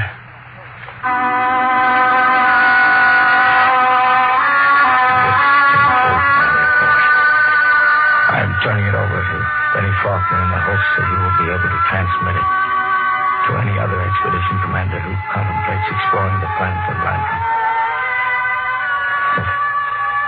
Fever is beginning to mount now. My hands tremble as I write. The end should not be far off. You see, I didn't have a chance. I stepped out of no path.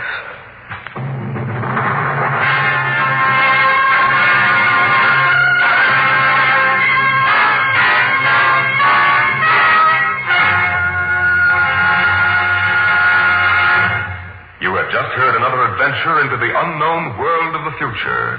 The world of... Dimension.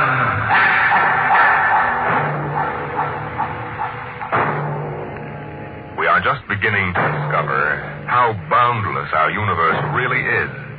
And yet, what would it be like to live in a world no larger, say, than a single gigantic rocket ship? You'll find out more about it on Dimension X next week when we present Robert Heinlein's Universe. Dimension X is presented each week by the National Broadcasting Company in cooperation with Street & Smith, publishers of the magazine Astounding Science Fiction. Today, Dimension X has presented Courtesy from the current issue of Astounding Science Fiction. It was written for radio by George Lefferts from the story by Clifford Simak.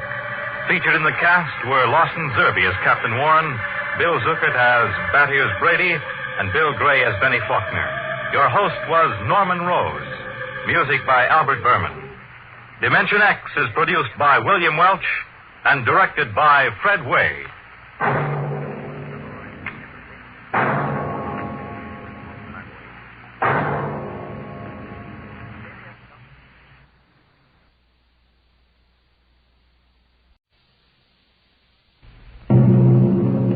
Adventures in Time and Space, transcribed in future tense. Dimension X.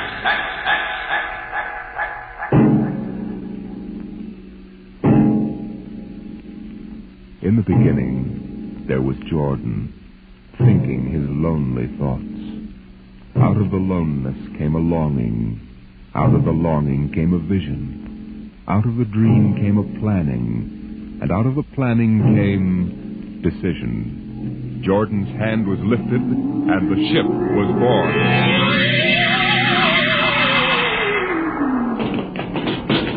You, look out! Are you all right? Yes, it missed me. What was it? A mutant with a slingshot. I think it dashed down that passageway. You want to go after it? We never catch it, Alan. It's probably 12 decks above us by now. I didn't think they ever came down this far. Patrols usually get them before they reach this level. They get more daring with each generation. This one looked like a female. Male or female, it might have killed us.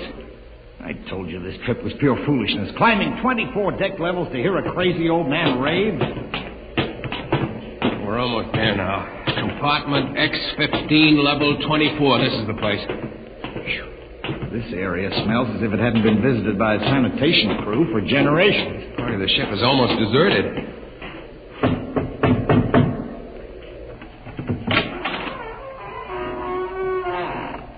Yes?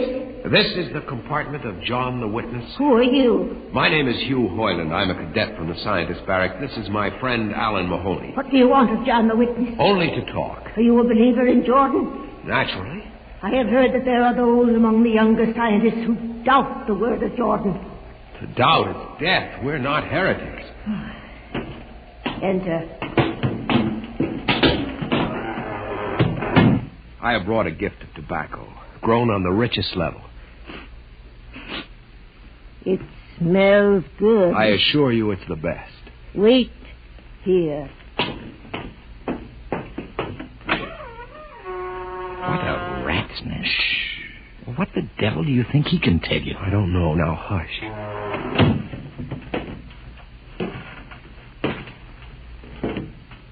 Well? You are John the Witness? I am? Good eating to you. I am Hugh Hoyland. This is my friend Alan Mahoney. What brings a gentleman of the scientist class to my humble apartment? I have heard that you and your parents before you have long been keepers of the legend of the ship. Since Jordan gave the word. I am anxious to hear the word as Jordan spoke it. Why? You see, among the young scientists, there have been some who talk against the word. Regulations against such heresy? Some of them say the ship has no purpose. They say that we're here accidentally. That we have no more grace in Jordan's eyes than the most deformed mutant who dwells in the highest level of the ship. What shall I say to you? I wish to hear the word from the mouth of one who knows, that I may become more convinced. Sit. Your gift for the witness? The finest tobacco. Good. I will dim the light. Now, pay close attention, for these are the words as my father's father's father gave them to his son's son's son. This is how the ship came into being, how our people were created. In the beginning, there was only Jordan, thinking his lonely thoughts. In the beginning there was darkness, formless and dead. Out of the loneness came a longing. Out of the longing came a vision. Out of the dream came a planning. And out of the planning came decision. Jordan's hand was lifted, and the ship was born. Mile after mile of good compartments, tank after tank for golden corn, ladder and passage, door and locker, fit for the needs of the yet unborn. He looked on his work and found it pleasing, meet for a race that was yet to be. He thought of man, and man came into being. Then Jordan checked his thought and searched for a key. Man untamed would shame his maker. Man unruled would spoil the plan. So Jordan made the regulations, some to speak and some to listen. Order came to the ranks of men. Crew he created to work at their stations, scientists to guide the plan. Over them all he created captain, made him judge of the race of man. Thus it was in the golden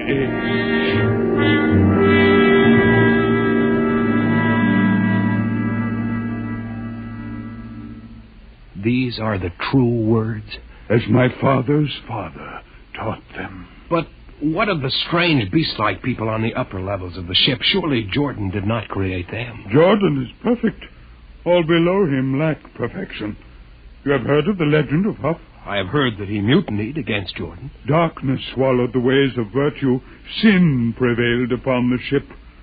And before wisdom prevailed and the bodies of Huff and his followers were fed into the converter, some of the rebels escaped and lived to father the mutants. They are tainted with the sins of their fathers. One more question, witness. Speak. What is the ship? The ship is a great sphere, 25 kilometers wide and 100 levels deep. I know that, but what about the upper levels? The regulations forbid us to venture into the upper levels, but it is said that beyond the levels of the mutants lies the forbidden place where Jordan's spirit prevails. So I've heard. But something troubles me. Something which prompted my coming here. Yes, my son. What lies beyond the ship? What? What lies beyond the ship? This is Ellison. Answer me. I will not permit such talk. The ship is complete. The ship is universal. The ship is everywhere. The ship is endless. Your mutterings are those of a frightened old man. They answer nothing.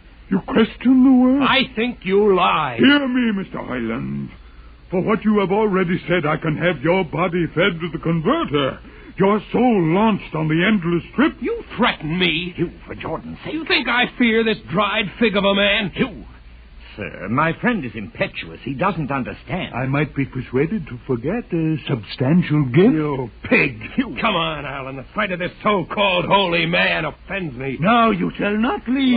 Don't try to frighten me with a gun, old man. Remain where you are, heretic. I warn you, put down the gun. No.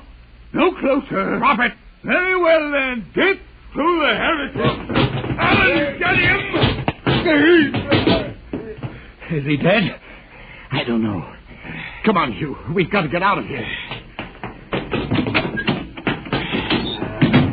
Now where? We can't go back. They'd feed us into the converter. What's that? The old woman must have turned in an alarm. Come on, the patrol will be here in no time. Where can we go? The upper levels. But the mutant. We'll have to take our chance. Listen, that's the patrol we've got to climb. There's a hatchway. Down the corridor. Quickly. Oh! Hold the way fire! The ladder.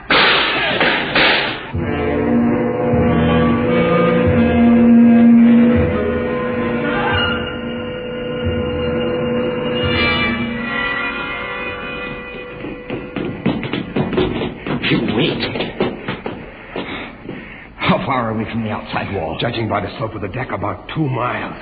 Mutant territory. Come on, we'll try this passageway. What? I don't know. I feel as if we're being watched. It's your imagination. Perhaps not. Oh! It's only a ship's rat. Get a grip on yourself. It's as big as a dog. Come on. I can't drag myself much further. We've got to find a compartment with water. Oh, if only you hadn't asked him that stupid question. No use going over that. Why did you do it? Why? Alan, I've been thinking about it for a long time. And when he began to give me those stupid pat answers, well, I just saw red, I guess. But who are you to question the ways of Jordan? When you asked me to go with you to visit the witness, I thought you wanted spiritual help. I never dreamed I'm sorry, Alan. I couldn't foresee this. I didn't know what... Wait a minute. Oh, what? Another shipwreck? No. I thought I saw something move near that bulkhead.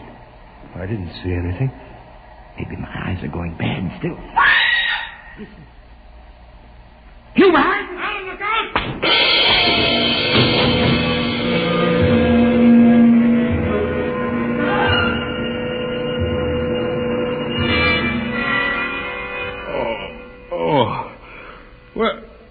Where am I?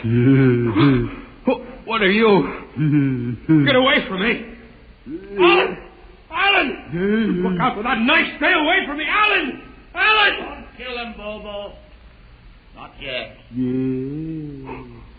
Who are you? Forgive my friend Bobo. Like so many of my people, he's rather impetuous where members of the so-called super race are concerned. Who are you? What place is this? As you can guess from my leg, I'm a mutant. Where is Alan?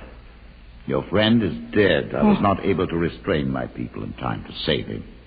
Why don't you destroy me and get it over with? We do not kill for pleasure, Mr. Hoyland, only when necessary. You know my name? I read your identification tag.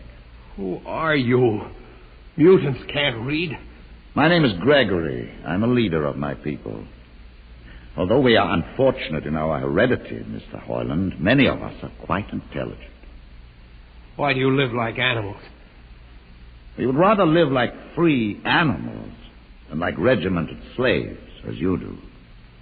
I've heard that you practice cannibalism. Undoubtedly, you hear many things about us. We raise our own cattle on the upper levels, and those of our people who choose to farm raise enough crops for our small population. You turn your head. Why? This one. I've never seen a creature like him. Bobo is an unfortunate. He was born without the power of speech. How can you tolerate a monstrosity? We have learned to live with difference. If we began to destroy our imperfects as you do on the lower levels, there would soon be no one left. It violates the regulations. The word of Jordan You know, states... Mr. Hoyland, your people are really primitive and barbaric. You dare say that to me? I dare say a good deal more. Let us go to my compartment and speak further. I'm always interested in information of the lower levels. I won't give you any information. Bobo, I want Mr. Hoyland in my cabin, please. Hey. I advise you to go quietly, Mr. Hoyland. Bobo has a hatred of superior beings, which is unfortunate, but quite understandable. Proceed.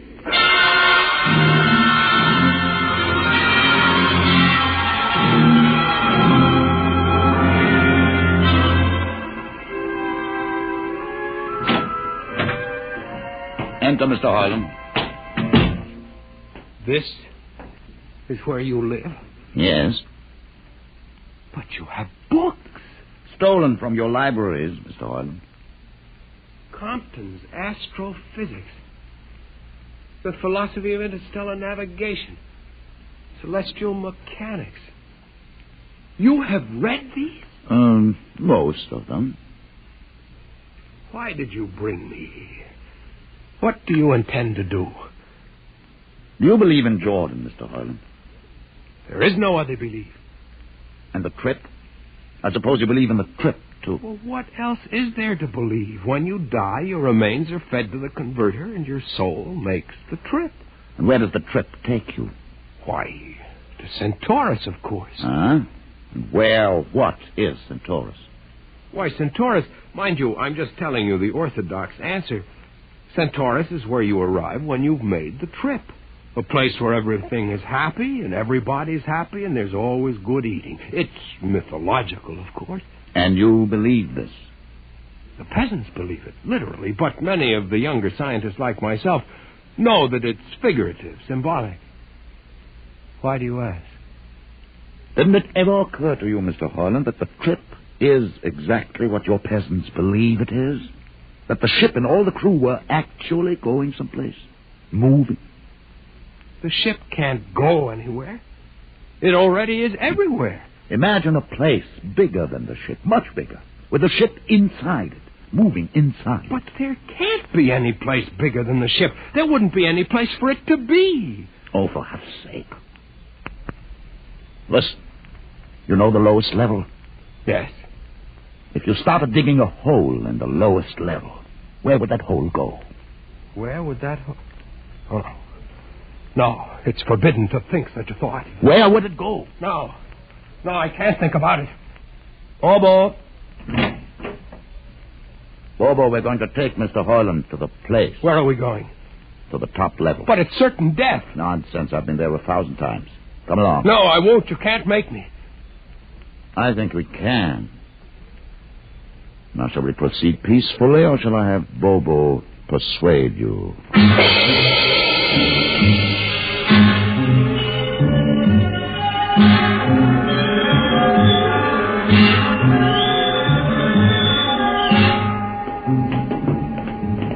Open the door, Bobo. Inside.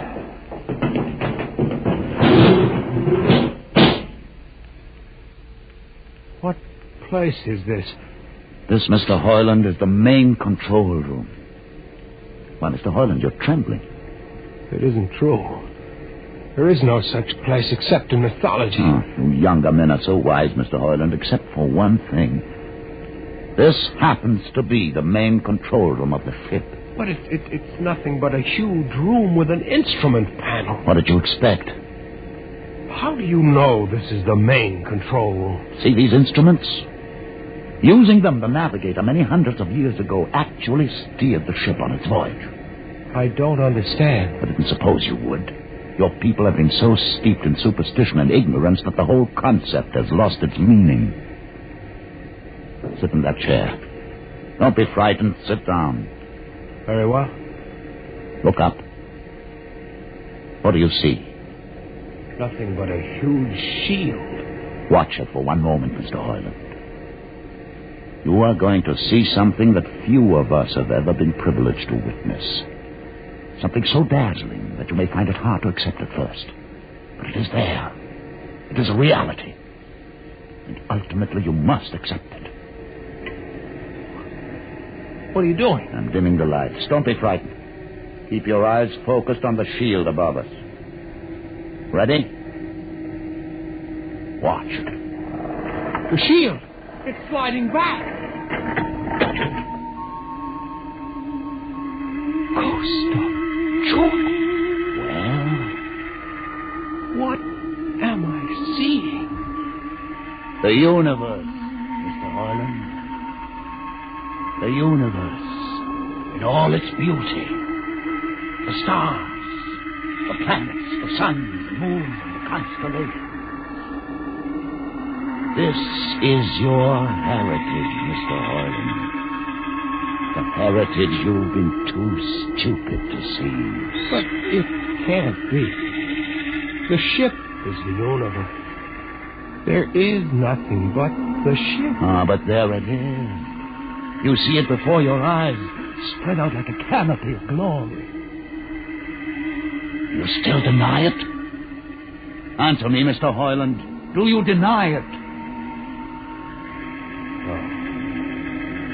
No, I can't. They lied.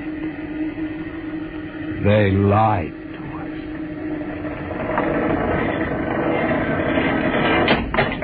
Good. Why did you close the shield? You will see it again if you're not afraid. I'm not afraid. Many times. I've shown this to others of your people whom we captured, and though they saw it before their very eyes, they would not believe it. Tell me about it. Tell me about the ship, about the universe. What are these things? How did this come about? Many thousands of years ago, on a planet like those you've just seen, a planet called Earth, a scientist named Jordan decided to build a ship that would carry men from one planet to another. For many years, Jordan and thousands of others studied and planned. And when they were finished, they built the ship. A ship so large that it had to be assembled in its own orbit beyond the place called the Moon. 60 years it took them to construct. And when it was finished, a whole new science had been conceived. Then the trip was begun. The trip that was to land a colony of Earthmen on a far-off planet called Centaurus, millions of light years beyond the furthest planet ever reached before. How do you know these things? Among my books are the log which Jordan himself kept, and the records of the journey for the first 40 years. What happened? There was a mutiny. A man named Huth led a rebellion of those who wanted to turn back. In the struggle, the navigators were killed, and the crew fell into a state of anarchy. In the years to follow, small groups of men tried to organize the ship for navigation, and each time they failed. Finally, the whole idea was abandoned. And so for centuries, we have swung in space, unmanned, undirected, living in a lost world of our own making, without purpose, without direction. Why have you told me this? Why have you brought me here? You could have killed me. Can you guess? No. No, I can't. Unless... But it would be too fantastic. Well? You want to finish the trip. Yes, that's it. What would it take to do it? A miracle, almost. The crew would have to be trained. Many people, each skilled in a certain duty. Couldn't you train your own people? We are too few. Besides, the main drivers in the lower levels where my people are forbidden to go. No. It would mean that both our peoples would have to work together. Our differences and encouraged rather than denied. It can be done. You showed me. You can show others. I can show them. Can you? I'll see the captain himself. I have an uncle on the central board. I'll tell him what I've seen here. And do you think he'll believe you? Send one of your people with me. That's asking a good deal. I'm risking a good deal by going back. Very well. Bobo will go with you. He can't talk. There will be no need for talk. I will write a message guaranteeing safe conduct for a group of unarmed scientists to visit the main control room. Bobo will take you safely through our territory. What happens when you reach your own level is up to you.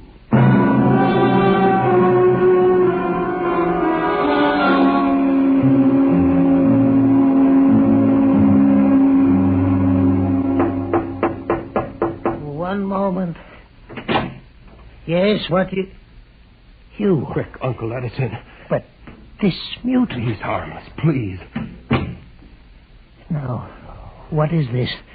You're wanted I know all about that. Listen, Uncle, I must see the captain. The captain? Are you mad? You're a council member. You can get me to see him. They'll kill you. You're wanted for heresy. I don't care. I must speak with the captain. You're close to him. You can arrange it. I don't understand why... Uncle, listen to me. The ship is moving. I can prove it. Do you understand there is a purpose in the ship? I don't understand what you're babbling about. Never mind. Just talk to the captain. Tell him I have information of tremendous importance. Tell him I've arranged a truce with the mutants. A truce? Here, show him this paper signed by their leader. Do it, Uncle, for my sake. I don't know. Please, Uncle. If I'm to die, let this be my last request to you. Very well. I'll speak to the captain. I'll try.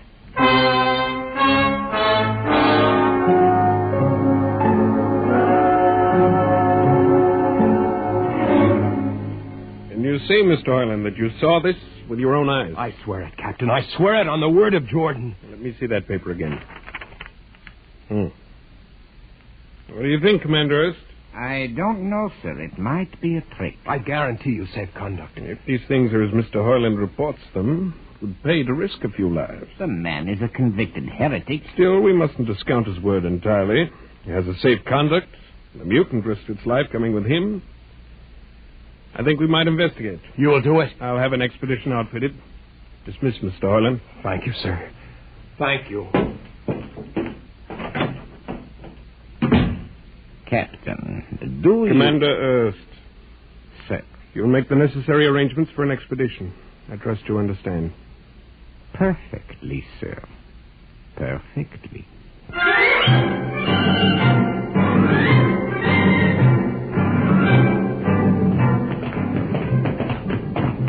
Lieutenant. Mr. Harlan. We'd better halt your men here. This is the spot. Patrol, halt. I see no welcoming party of mutants. There will be none. Their leader will meet you inside the main control room. You don't say. And just where is this main control room? Beyond that door. I see. All right, men. Ready arms. Why do you ready arms? In case of ambush. Ambush? Don't you think they could have ambushed you on the way up here a good deal more easily? You know, Mr. Harlan, I think you're a mutie lover. They have a place in the converter for that kind. Lieutenant, are you mad? No, Mr. Harlan. But most certainly you are. To think that we could be lured up here to be slaughtered with a fantastic story about some mythical control room. Guns ready, sir. Lieutenant, I warn you, these people have acted in good faith.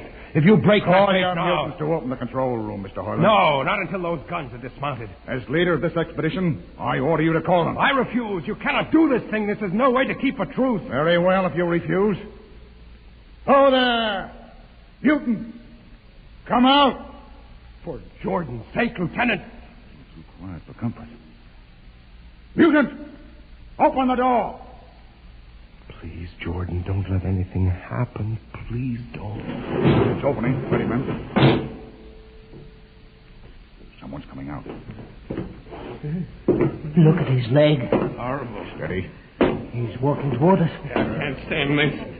Look out! Gregory! No! You fools! You've killed him! Here come the rest of them. Fire!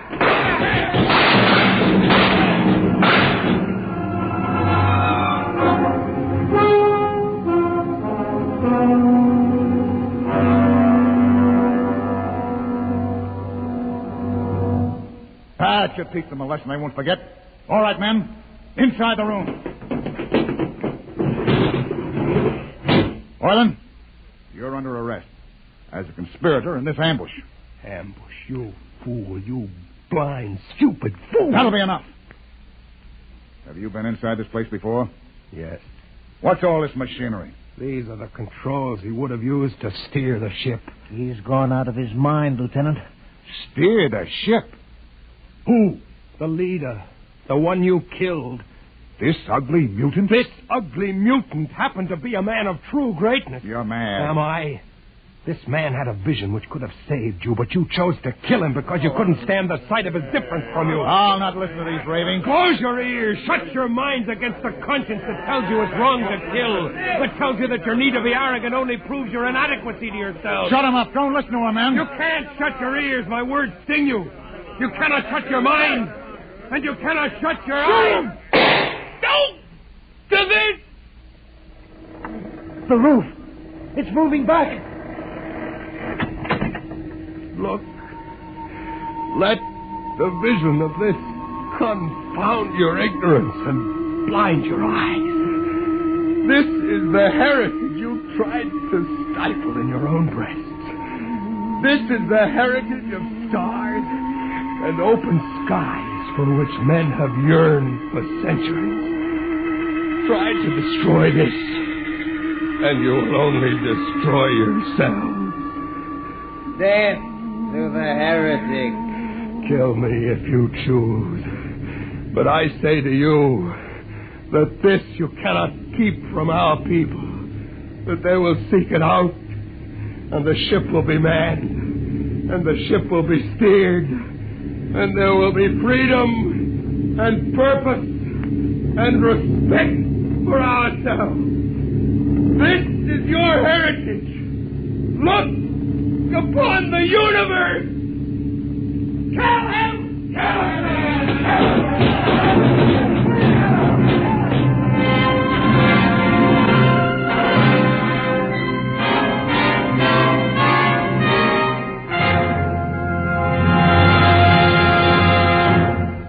You have just heard another adventure into the unknown world of the future. The world of... Dimension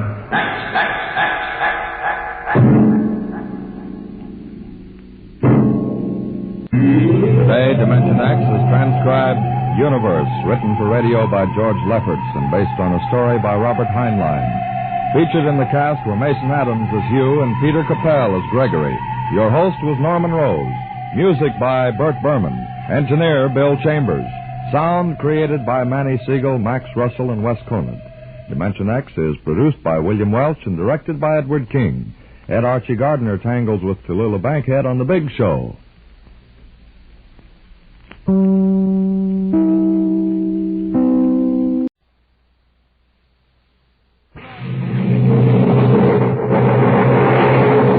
Adventures in time and space, told in future tense.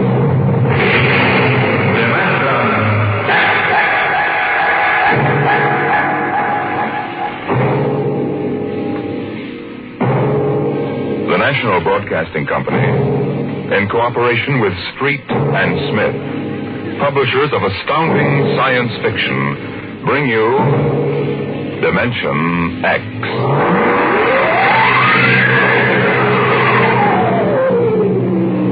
The soundproofed Happy Life home had cost $30,000 installed. It clothed and fed and rocked them to sleep and played and sang and was good to them. Their life purred on from day to day, measured and controlled by the nucleonic thermostats, the iridium sponge servo brains that made the beds and washed down the bathroom floors and made sure the salt cellars flowed freely without clogging. Twice a day the house paused, rang a quiet bell, and turned precisely 90 degrees on its axis in order that the view from the Solaroid living room windows might be varied to avoid ennui. Of course, the pride of the house was the nursery. The agent for the company had been most enthusiastic. This way, right down the hall. All right. What was that? Oh, it's all automatic. The nursery turns itself on when you come within 10 feet of it. Soft automaticity. That's the motto of the company. All right, now, this is the nursery. 40 feet by 40 feet and 30 feet high. Separate power unit with automatic overload circuit breakers, inspected and approved by the underwriter's laboratory. The nursery is educational, instructive, entertaining, and therapeutic. The entire control mechanism is adjusted to the electroencephalographic key of the child. How much does it cost?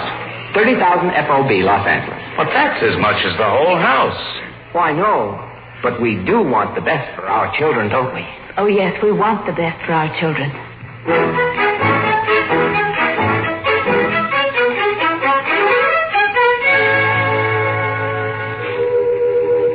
And it was the best. The crystalline walls wavered from 2 to 3 dimensions. The pseudo-textured composition flooring shifted lightly from brick to dirt to waving grass. And the odorophonics wafted the scent of fantasy through the hermetically conditioned and filtered air. The nursery was the very best. But then they wanted the very best for the children. The technicians installed the nursery, and the heavy coaxial power cable was run in from the main line. The walls sprang to life, and the mental control banks and relays hummed. All right, Peter and Wendy, this is your nursery. What's so special about a nursery, Dad? Plenty. You just go in and see. Oh, do we have to?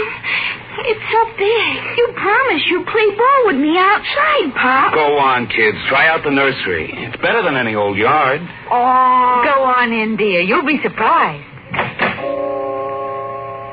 Gee. Go ahead, Wendy. I'm scared. I'm not. Hey, it's nice in here. It is? Come on in, Wendy. Boy, look at the pictures on those walls. They're real. Well, almost real. You can change them any way you like just by thinking about it. Go on in, dear. Well, all right, Mommy. Hey, Wendy, look what I can do with the pictures. Oh, that's a white magic from Alice in Wonderland. Sure. I just thought about it, and there it was. Well, let me try, Peter. Let me try. Go ahead. Just think. How about the... Oh, I know. I want to see the Wizard of Oz.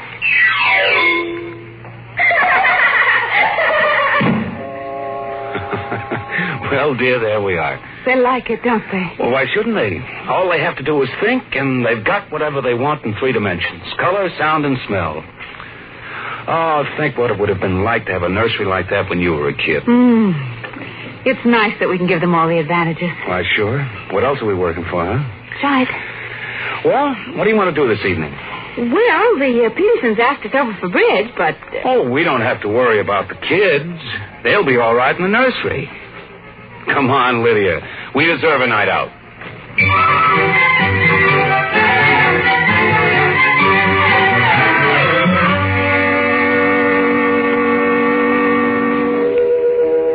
And in the nursery, the walls were a kaleidoscope of time and space and imagination. The green forest of Sherwood and quiet forms of Robin and his merry men gave way to the roll of the high seas and the smell of salt in the air as Sir Henry Morgan sailed into the harbor at Jamaica. It's my turn now, Peter. You've got to be fair.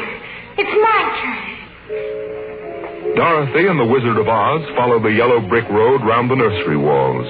Then Hansel and Gretel discovered the gingerbread house about 3 feet from the door. And from a high tower that stretched into the clouds, the little lame prince sailed out over his kingdom.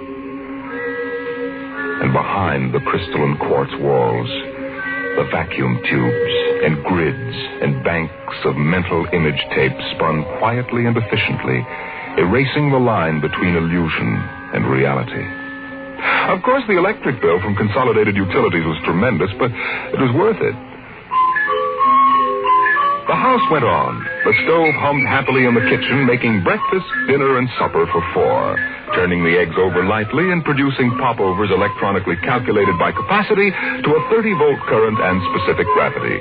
The automatic laundry did the shirts with a medium starch in the collars, except the button-down Oxfords, which had no starch at all. The Happy Life home breathed contentedly as life proceeded with soft automaticity as guaranteed in the brochure and bill of sale. George. George, I wish you'd look at the nursery. Well, what's wrong with it? Well, I don't know.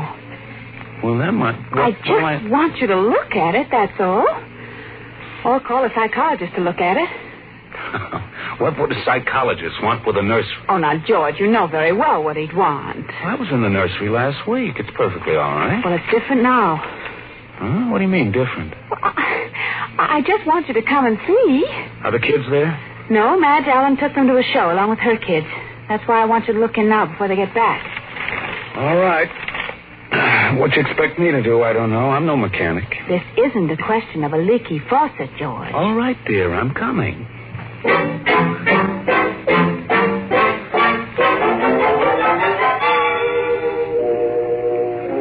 The nursery light flicked on as they came down the hall.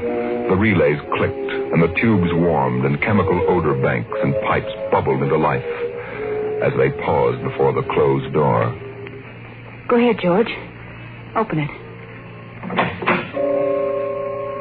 On all sides, in 3 dimensions, stretched the hot, tired landscape of an African veldt, reproduced to the last stick and pebble and bit of straw. The ceiling above them became a sky with a hot, yellow sun. A wind blew in from the baked veldtland. The hot straw smell of lion grass. The cool, green smell of the hidden waterhole. The great, rusty smell of animals. The smell of dust like red paprika on the hot air. And now the sounds.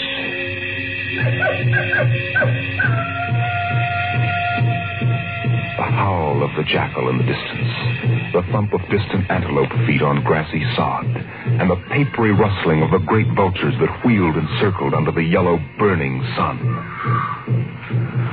Oh, let's get out of this sun. It's a little too real. Oh, no, George. You promised to look around. Well, I don't see anything. Now, wait a minute.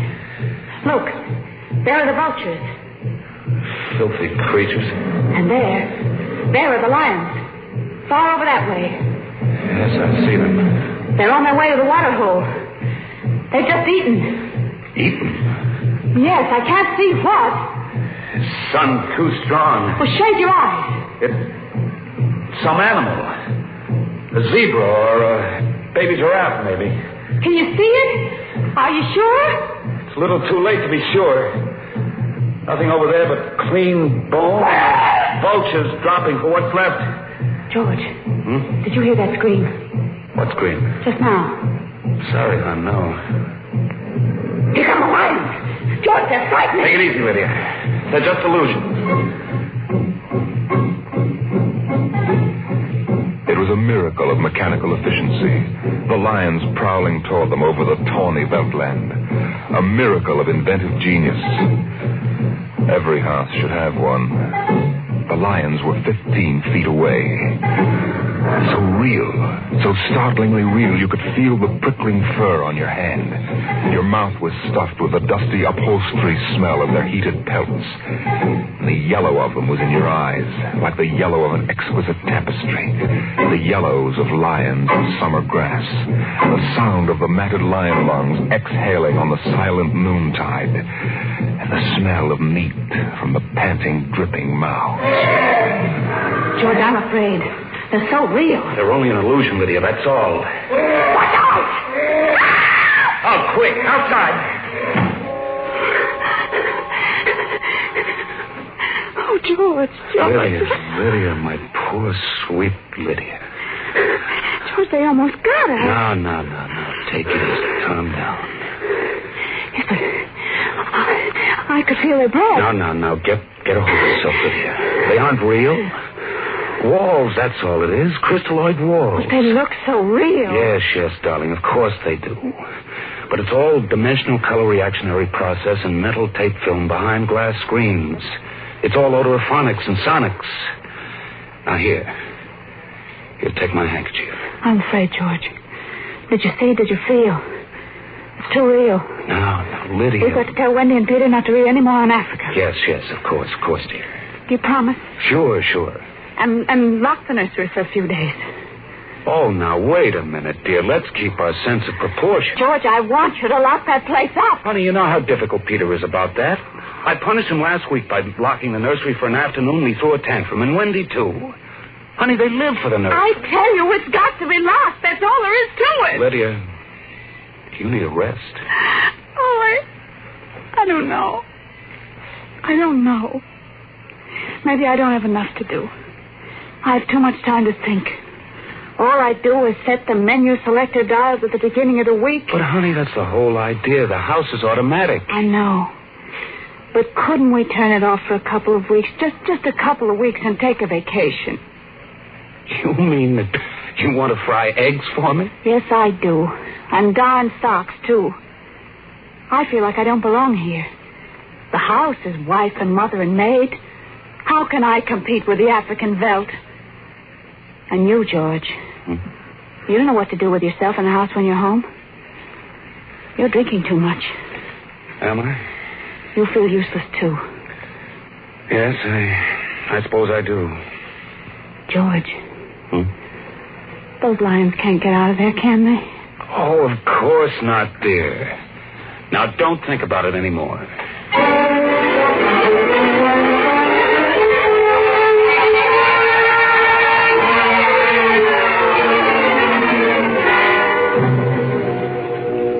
They ate alone. He sat idly watching the dining room table produce warm dishes of food from its mechanical interior. You forgot the ketchup. That's better. It wouldn't hurt to lock the children out of the nursery for a while. It was clear that they'd been spending too much time in Africa. Oh, that sun. He could still feel it on his neck like a hot paw. And the lions, the smell of blood. Remarkable how the nursery caught the telepathic emanations of the children's minds and created a life to fulfill their desires. The children thought zebras, and there were zebras. Sun, death, and death. They were so young. But long before you knew what death was, you were wishing it on someone else. But this, the long, hot African Veldt, the awful death in the jaws of a lion, and repeated again and again and again. The children came home dutifully at 8:30. Hi, Mom. Hi, Pop. Hi, Peter. You want something to eat, Wendy? No, thanks. Well, we're just having dessert. We're full of strawberry ice cream. And hot dogs. We'll just sit and watch. Sure. Peter, tell us about the nursery. Nursery? Yeah, it's all about Africa and everything. I don't understand. Your mother and I were just traveling through Africa with rod and reel. There's no Africa in the nursery. Oh, come now, Peter. We know better. I don't remember any Africa. Do you, Wen? Run and see, huh? Sure. I'll be right back. Wendy, come back here. Wendy. She'll be right back, Pop. She doesn't have to. I've seen it. Now, come on. Sure, Pop. Wendy will tell us, though. Could they be lying? We'll see in just a moment. Peter, open the door. See, Daddy? It's not Africa. It's Florida. I can hear it. There go the deer, see? It isn't Africa. Yes, I see it isn't. Go to bed. But it isn't 9 o'clock. No, it isn't. You heard me. Go to bed. Okay. Night, Mom. Night. Good night. Good night, dears. I'll be right in. Lydia, wait a minute. Here, look at this. What is it? This is the corner where the lions were, isn't it? What's that you picked up? It's an old wallet of mine. There's a smell of hot grass on it. The smell of a lion. It's wet with saliva. And it's been chewed. George, those smears of blood. Come on out.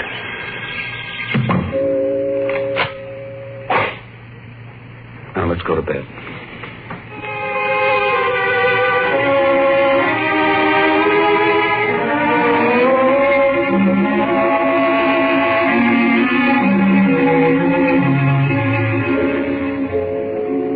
So they went to bed.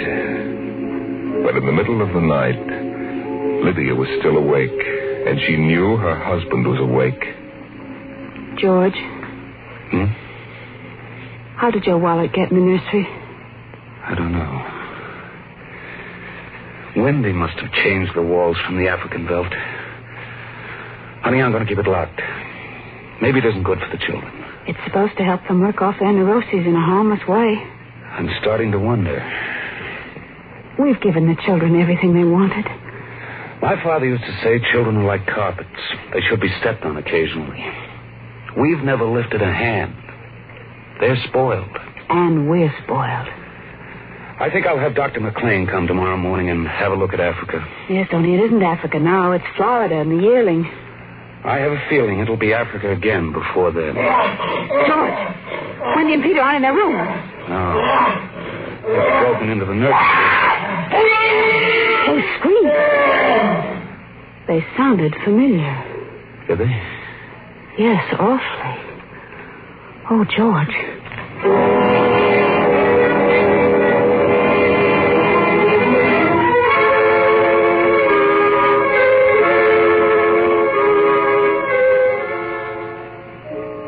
Although their automatic somno beds tried very hard, the two adults couldn't be rocked to sleep for another hour. A smell of cats was in the night air. And in the morning, the stove cooked French toast, and the dining room table poured the syrup and melted butter. Pop! Yes? You aren't going to lock up the nursery for good, are you? That all depends. On what? On you and your sister? We feel that you should have some variety, dear. If you intersperse this Africa with a little Sweden or China... I thought we were free to play the way we like. Well, you are within reasonable bounds. Well, what's wrong with Africa, Daddy? Oh, so now you admit you've been thinking up Africa, I wouldn't want the nursery locked up ever.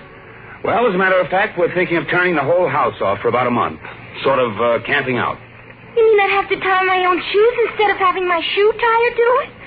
And brush my own teeth and comb my own hair and give myself a bath? Well, Wendy, it would be fun for a change, don't you think, dear? No, it'd be awful. I didn't like it when you took out the picture painter last month. Well, that's because I wanted you to learn to paint by yourself. I don't want to do anything but look and listen and smell. What else is there to do? Oh, all right. All right, go play in Africa. Are you going to shut off the house? We're considering it.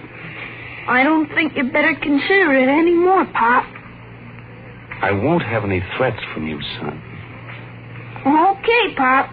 Come on, Wendy. Let's get back.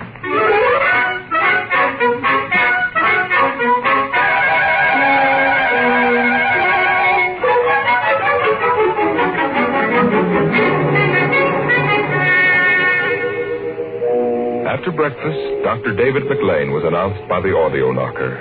And the dining room table, recognizing him as an old friend, poured an extra cup of coffee, light with 4 lumps. I saw the nursery last year, George. It looked all right to me. You didn't notice anything unusual? No. The pattern showed the usual violence, a tendency toward slight paranoia. All children feel persecuted by their parents. Perfectly normal. I locked the nursery and they broke into it last night. I let them stay so they could form the patterns for you to see. There it is. Well, suppose we take a look at it right now.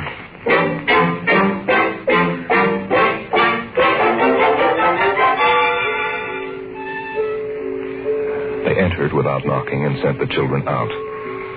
The screams had faded, and the lions were feeding quietly under the trees. Wish I could see what they're eating. Do you suppose some high-powered binoculars... Hardly, no. How long has this been going on? A little over a month. It certainly doesn't feel good. I don't want feelings. I want facts. George, a psychologist, never saw a fact in his life. He knows about feelings, and this doesn't feel good. My advice to you is to have the whole room torn down and your children brought to me every day for the next year for treatment. Is it that bad? I'm afraid so. You know, that's why the nursery was developed originally. To let us examine the patterns left on the wall by a child's mind. But what is it? What's wrong with Peter and Wendy? Well, it's hard to say. I haven't punished them more than average, though I took away a few gadgets. Last week I locked the nursery to show I meant business. George, you've let this room replace you and your wife and your children's affections. This room is their real father and mother. And now you come along and want to shut it. You can feel the hatred coming out of that sky. George, turn everything off. The nursery, the automatic kitchen, the whole confounded automatic house. Start now. But won't the shock be too much for the children? I don't want them going any deeper. Let's get out of here. I never liked these rooms. Get me nervous. Those lions look real, don't they? I don't suppose there's any way that... What? That they could become real. Certainly not. Some flaw in the machinery, tamper. No. I don't imagine the room would like being turned on. Nothing ever likes to die. Even a room. I wonder if it hates me for turning it on. Paranoia is thick today. Hello. Is this your scarf? It's stained. Brown. Say, that's blood. That's Lydia's. Come on, the main fuse box is out here. Go ahead. Pull the switch.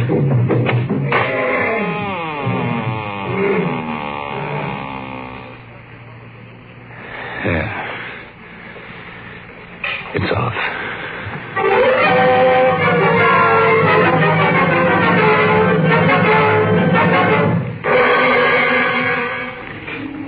The two children were in hysterics.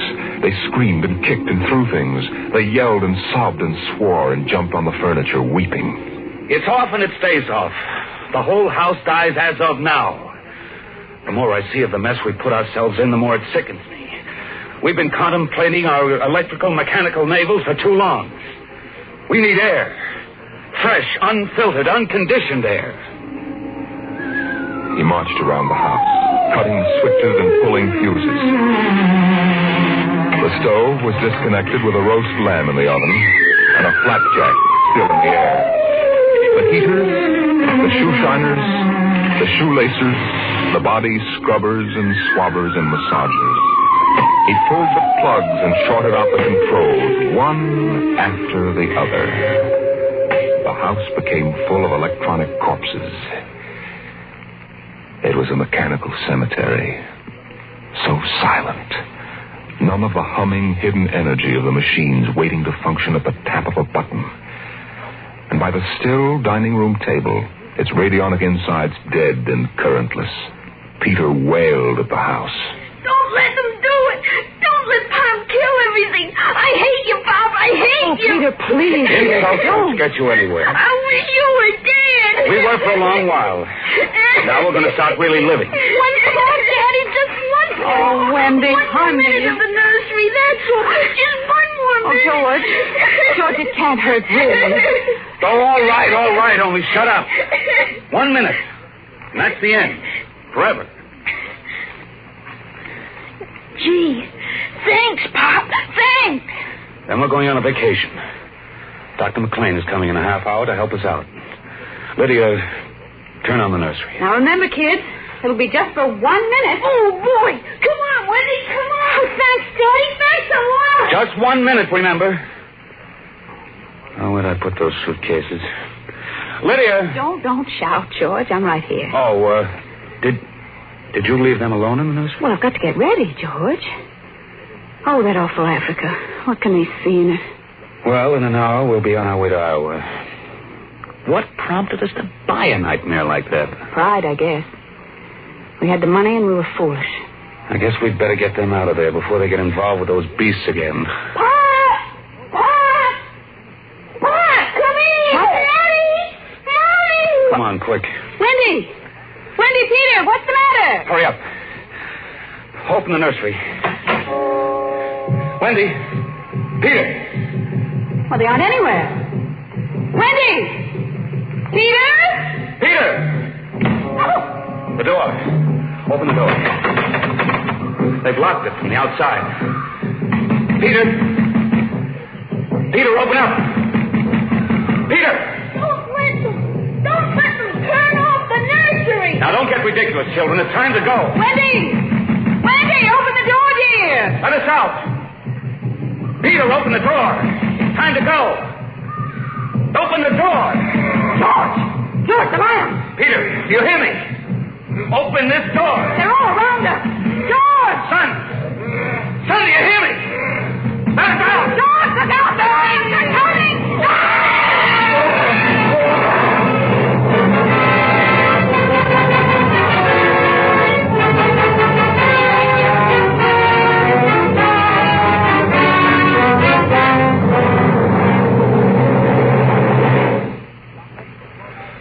When Dr. David McLean came a half hour later, he found the two children in the nursery sitting in the center of the open glade, eating a picnic lunch. Beyond them was the water hole in the yellow Veldt land. Above was the hot sun. Dr. McLean saw at a distance the lions fighting and clawing, and then settling down to feed in silence under the shady trees. Hi, kids. Where are your mom and dad? Oh, they'll be here directly. Good. We've got to get going. He squinted at the lions with his hands up to his eyes. Now they were done feeding. They moved to the water hole to drink. A shadow flickered as the vultures dropped down from the blazing sky to finish what the lions had left. Dr. McLean? Dr. McLean? Huh? What? Have a cup of tea?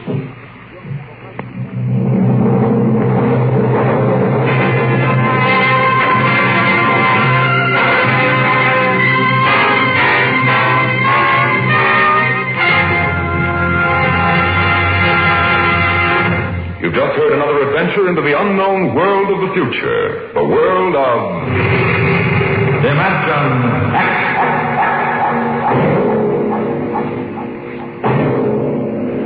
How soon we actually build a spaceship to conquer the stars depends upon many factors, not the least of which is a man, the overwhelming desire to create such a ship, and the power to have it done. Next week we tell the story of such a man, as Dimension X brings you Nelson Bond's The Vital Factor.